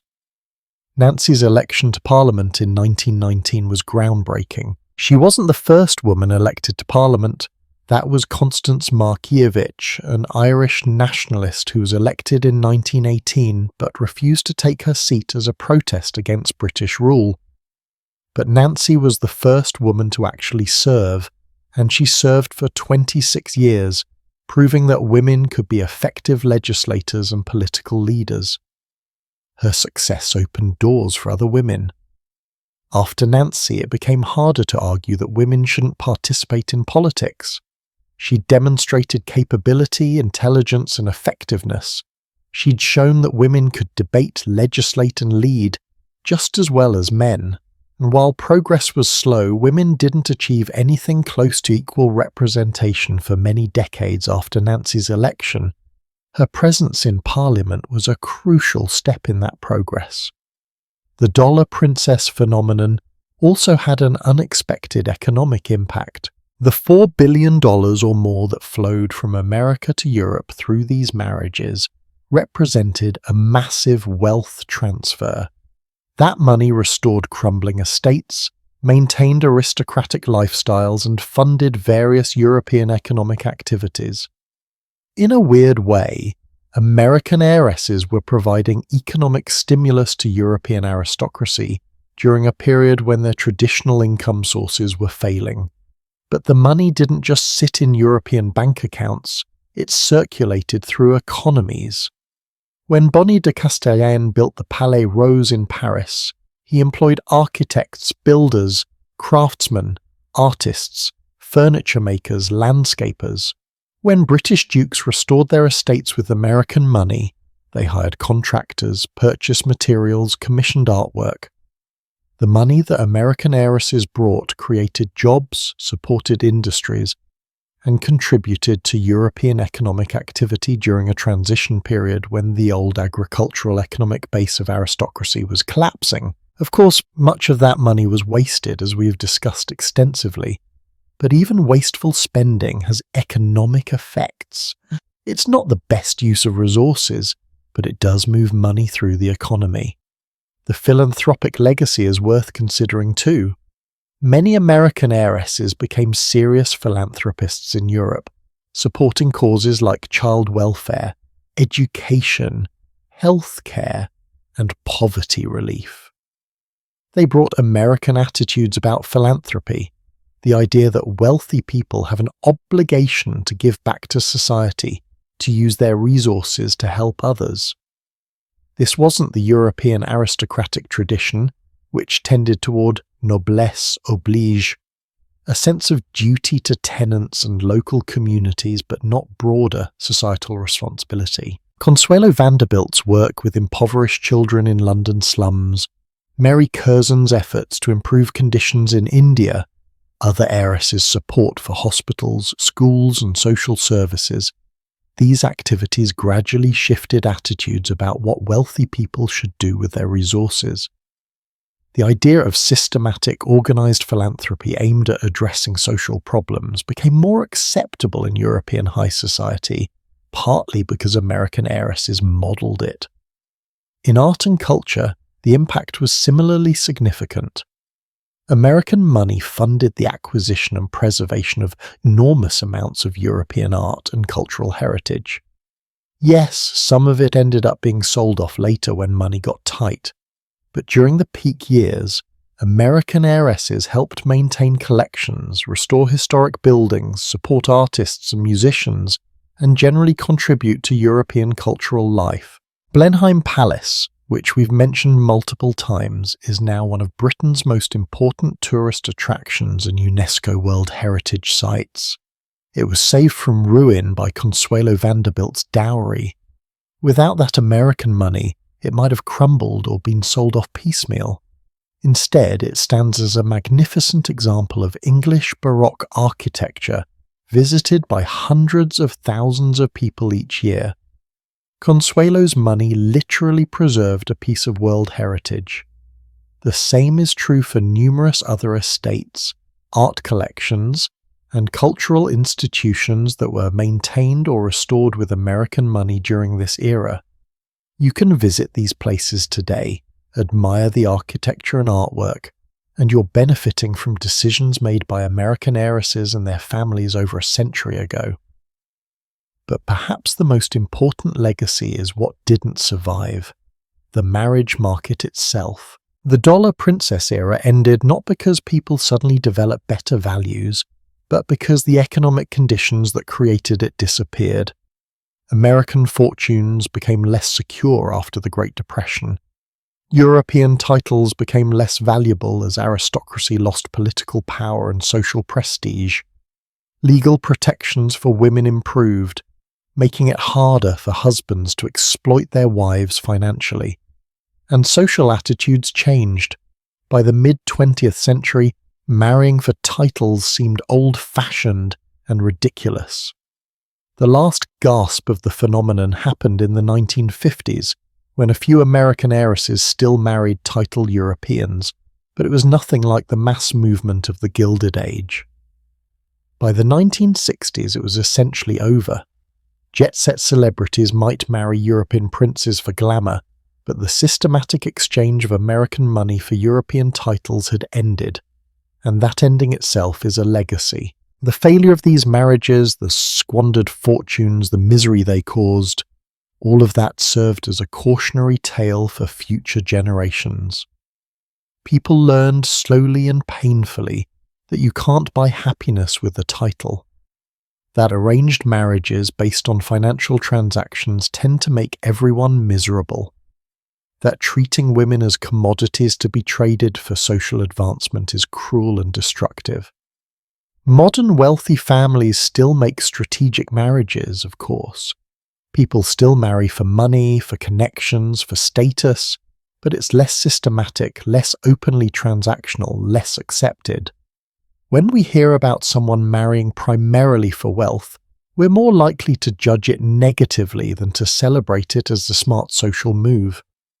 That shift in attitudes owes something to the dollar princess era and its aftermath. There's also a feminist legacy here that's worth acknowledging.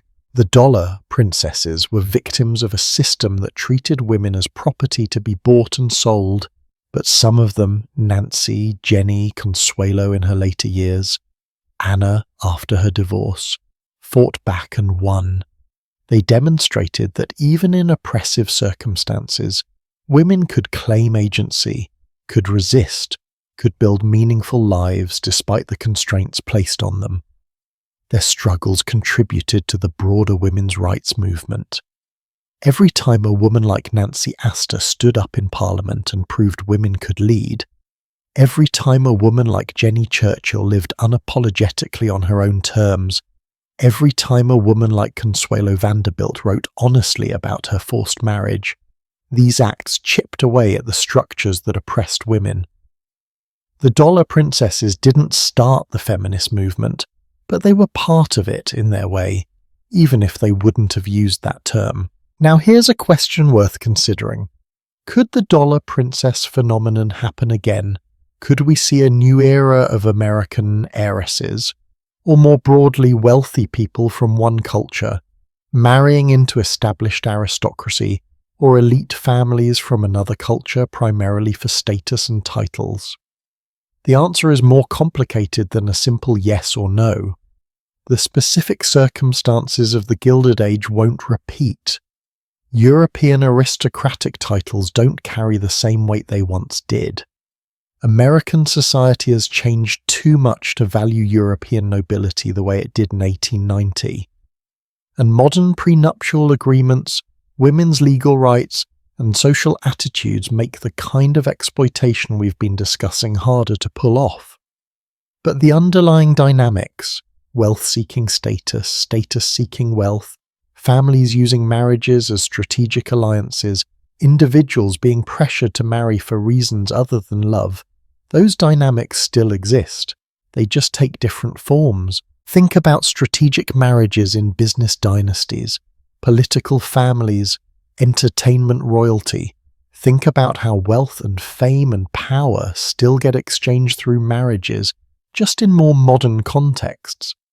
The legacy of the dollar princess era is that we have a historical example of what happens when marriages become too transactional, when wealth and status are valued more than human happiness, when families sacrifice individual well-being for collective advancement.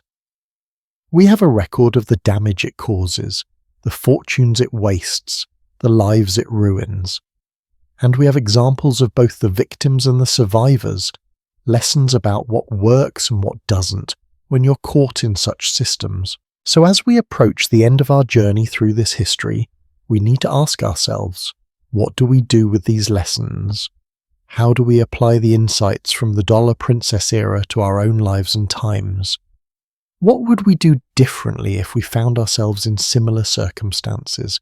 And most importantly, how do we make sure that the mistakes of the past, treating people as commodities, valuing status over happiness, sacrificing individuals for family ambition, don't get repeated in new forms?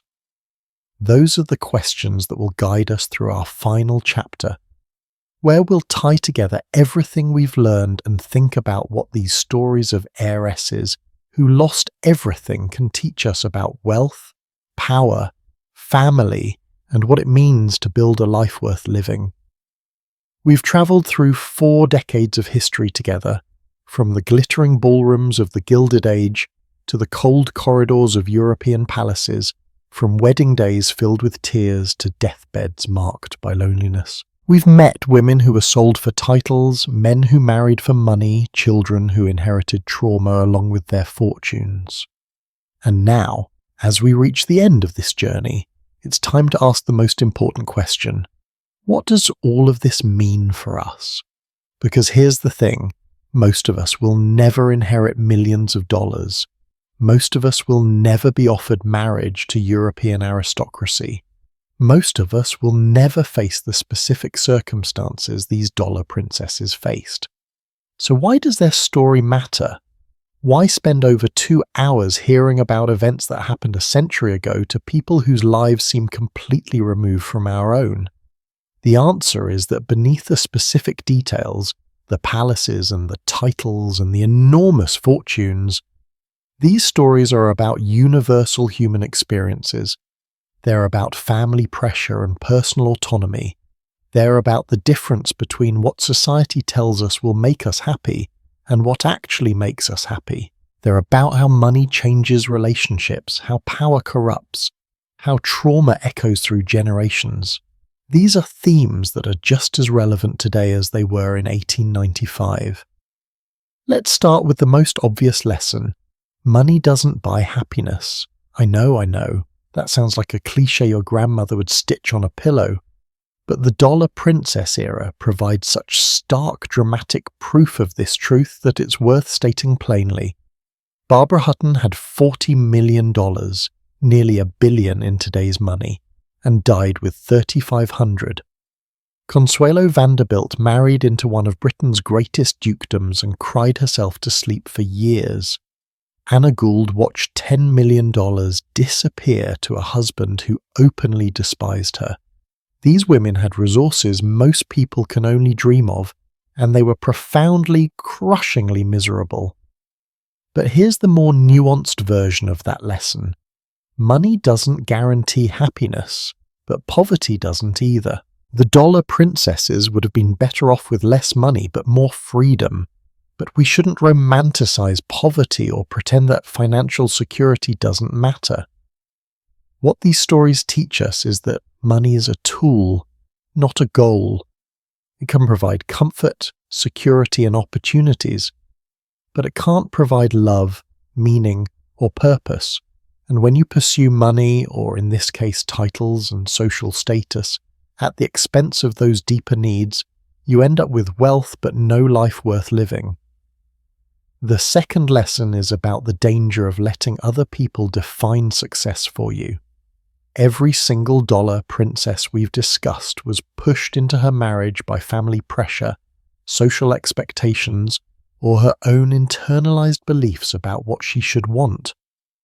Consuelo's mother, Alva, decided that her daughter should be a duchess, and she made it happen regardless of what Consuelo wanted.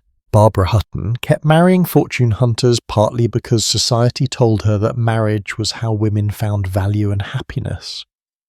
Anna Gould chose Bonnie de Castellane over Oliver Harriman because she wanted the romance and glamour of a French count, even though everyone warned her it was a bad idea. How many of us make decisions based on what we think we're supposed to want rather than what we actually want? How many of us pursue careers because our parents expect it, or relationships because society says we should be partnered by a certain age, or lifestyles because that's what success is supposed to look like? The dollar princesses paid in decades of misery for following someone else's script. We have the advantage of their hindsight. We can learn from their mistakes and ask ourselves, am I living my life, or am I living the life someone else designed for me? The third lesson is about the importance of financial literacy and independence, especially for women. One reason these heiresses were so vulnerable to exploitation was that they'd been raised to be ornamental, not competent. They'd learned to play piano and speak French and host dinner parties, but nobody taught them to manage money, understand contracts, or protect their interests. When fortune hunters came along with clever lawyers and complex financial schemes, these women often didn't understand what was happening until it was too late.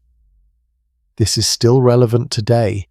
Financial literacy, understanding how money works, how to invest, how to protect assets, how to spot financial manipulation, is crucial for everyone, but especially for women, who statistically live longer than men and are more likely to face financial vulnerability in old age. The dollar princess era teaches us that having money isn't enough. You need to understand how to manage it, protect it, and use it wisely. You need to be able to spot when someone's trying to exploit you financially, and you need the confidence and knowledge to make your own financial decisions rather than depending on others to make them for you. The fourth lesson is about the cost of isolation. Almost every dollar princess who struggled did so partly because she was isolated, separated from family, friends, familiar culture, support systems. When you're isolated, you're vulnerable. You can't reality check your perceptions against others. You can't get help when you need it. You can't escape situations because you have nowhere to go. The fortune hunters and abusive husbands we discussed often deliberately isolated their wives, cutting them off from support systems because isolation made exploitation easier. This applies far beyond wealthy marriages. Isolation is a warning sign in any relationship. If your partner tries to separate you from friends and family, if you find yourself increasingly cut off from support systems, if you're in a situation where you can't reach out for help, those are danger signs. Maintaining connections, having people you can talk to honestly, keeping lines of communication open with people who care about you, these aren't luxuries. They're protective factors that can save your life or at least your well-being. The fifth lesson is about resilience and agency. The most inspiring parts of this story aren't the tragedies, they're the comebacks. Nancy Astor went from divorced scandal to first woman in Parliament. Jenny Churchill refused to be confined by widowhood and lived boldly on her own terms. Consuelo Vanderbilt eventually left her miserable marriage, wrote honestly about her experiences, and found happiness in her second marriage. Anna Gould threw Bonnie out and married someone who actually valued her. These women didn't accept that their circumstances were permanent. They didn't believe that because they'd made mistakes or been victimized, they were doomed to suffer forever. They fought back. They left bad marriages when divorce was scandalous. They pursued careers when women weren't supposed to work. They lived unconventionally when society demanded conformity. They prove that even when you're in a terrible situation, even when you've lost money or status or years of your life, you can still change your story. It's never too late to reclaim your agency and build something better. What would that look like for you? Maybe you're not trapped in a loveless marriage to a European aristocrat, but are you trapped in something else? A career that makes you miserable? A relationship that's draining you? A life path you chose years ago that no longer fits who you are? The dollar princesses who found freedom did so by being willing to pay the social cost, to endure scandal and criticism, to start over. What would you be willing to risk to reclaim your life? The sixth lesson is about how trauma perpetuates through generations unless we consciously break the cycle. The children of dollar princess marriages inherited their parents' dysfunction. Lance Raventlow, Howard de Talleyrand, countless others, they suffered because their parents had suffered. The patterns repeated, the damage compounded, and it only stopped when someone was brave enough or self-aware enough to say, "This ends with me, I won't pass this on to my children." This is one of the most important insights from this entire history. Trauma doesn't automatically heal with time. Dysfunction doesn't automatically end with a new generation. If you've experienced trauma, whether it's family dysfunction, financial instability, relationship problems, or anything else, and you don't address it consciously, you risk passing it on to your children. Breaking generational cycles requires awareness, effort, and often professional help. But it's possible, it's necessary. And the Dollar Princess era shows us both what happens when cycles aren't broken and what becomes possible when they are. The seventh lesson is about the real meaning of legacy. The Dollar Princesses thought they were securing their legacies by marrying into aristocracy, by getting titles that would last forever, by connecting their families to ancient bloodlines. And in some cases, they did create genetic legacies, Princess Diana's American ancestry, for example. But the legacies that mattered most weren't about bloodlines or titles. They were about what these women did with their lives, how they treated people, what they fought for, what they changed. Nancy Astor's real legacy isn't that she was a viscountess. It's that she opened Parliament to women and fought for social reform. Jenny Churchill's legacy isn't being the mother of Winston Churchill, though that's significant. It's that she lived boldly and refused to be diminished by the society's expectations. Consuelo's legacy is her philanthropy and her honest memoir that educated generations about the reality behind the glamour. What will your legacy be? Not your job title or your bank account or your social media following, those are just surface markers. What will you have contributed? How will you have treated people? What will you have fought for? What will you have created or changed or protected? Those are the questions that matter in the end. And finally, perhaps the most important lesson. Love and human connection are worth more than any amount of money or status. Every dollar princess who found happiness did so because she found genuine connection with a second husband who actually loved her, with children she was close to, with work that gave her purpose, with causes she cared about, and every dollar princess who died miserable did so because despite all her money and all her titles, she was fundamentally alone. We live in a time when it's easy to get distracted by markers of success, the right job, the right house, the right number of followers, the right appearances. We're constantly measuring ourselves against others, constantly pursuing the next achievement, constantly trying to prove our worth through external validation. The Dollar Princess era reminds us how empty that can be. Consuelo Vanderbilt was a duchess living in a palace, and she was utterly miserable because she had no real connection with her husband, no sense of purpose, no genuine happiness in her daily life. Ask yourself, do you have people in your life who love you for who you are, not what you have or what you can do for them? Do you have work that feels meaningful? Do you have moments of genuine joy? Do you have connections that nourish you? These are the things that actually matter. These are what make life worth living. Everything else, the money, the titles, the status symbols, they're just decoration.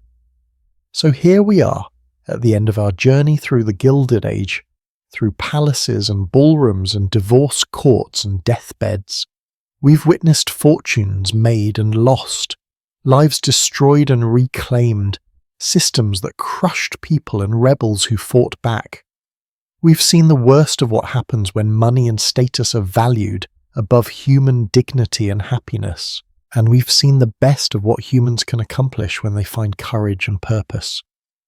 The dollar princesses lost everything, or at least many of them did.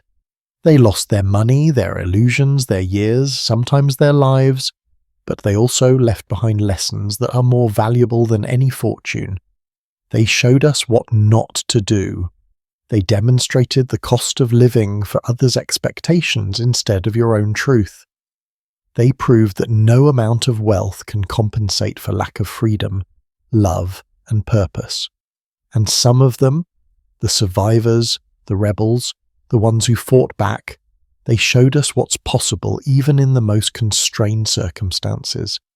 They proved that it's never too late to reclaim your agency, that women can be just as capable as men when given the chance, that you can escape even the most gilded cage if you're willing to pay the price of freedom. That trauma doesn't have to define you forever. That legacy is about what you do, not what you inherit. These women lived over a century ago, but their stories still resonate because they're fundamentally human stories. Stories about the tension between duty and desire, between what we are told we should want and what we actually need, between the lives we're handed and the lives we choose to build. Stories about how easy it is to lose yourself in pursuit of the wrong things and how hard but how necessary it is to find your way back to what matters. I hope that as you go to sleep tonight, you'll think about these questions. What am I pursuing that doesn't actually matter? What am I sacrificing that I shouldn't? What would I do differently if I had the courage? What changes do I need to make to live more authentically, more freely, more fully?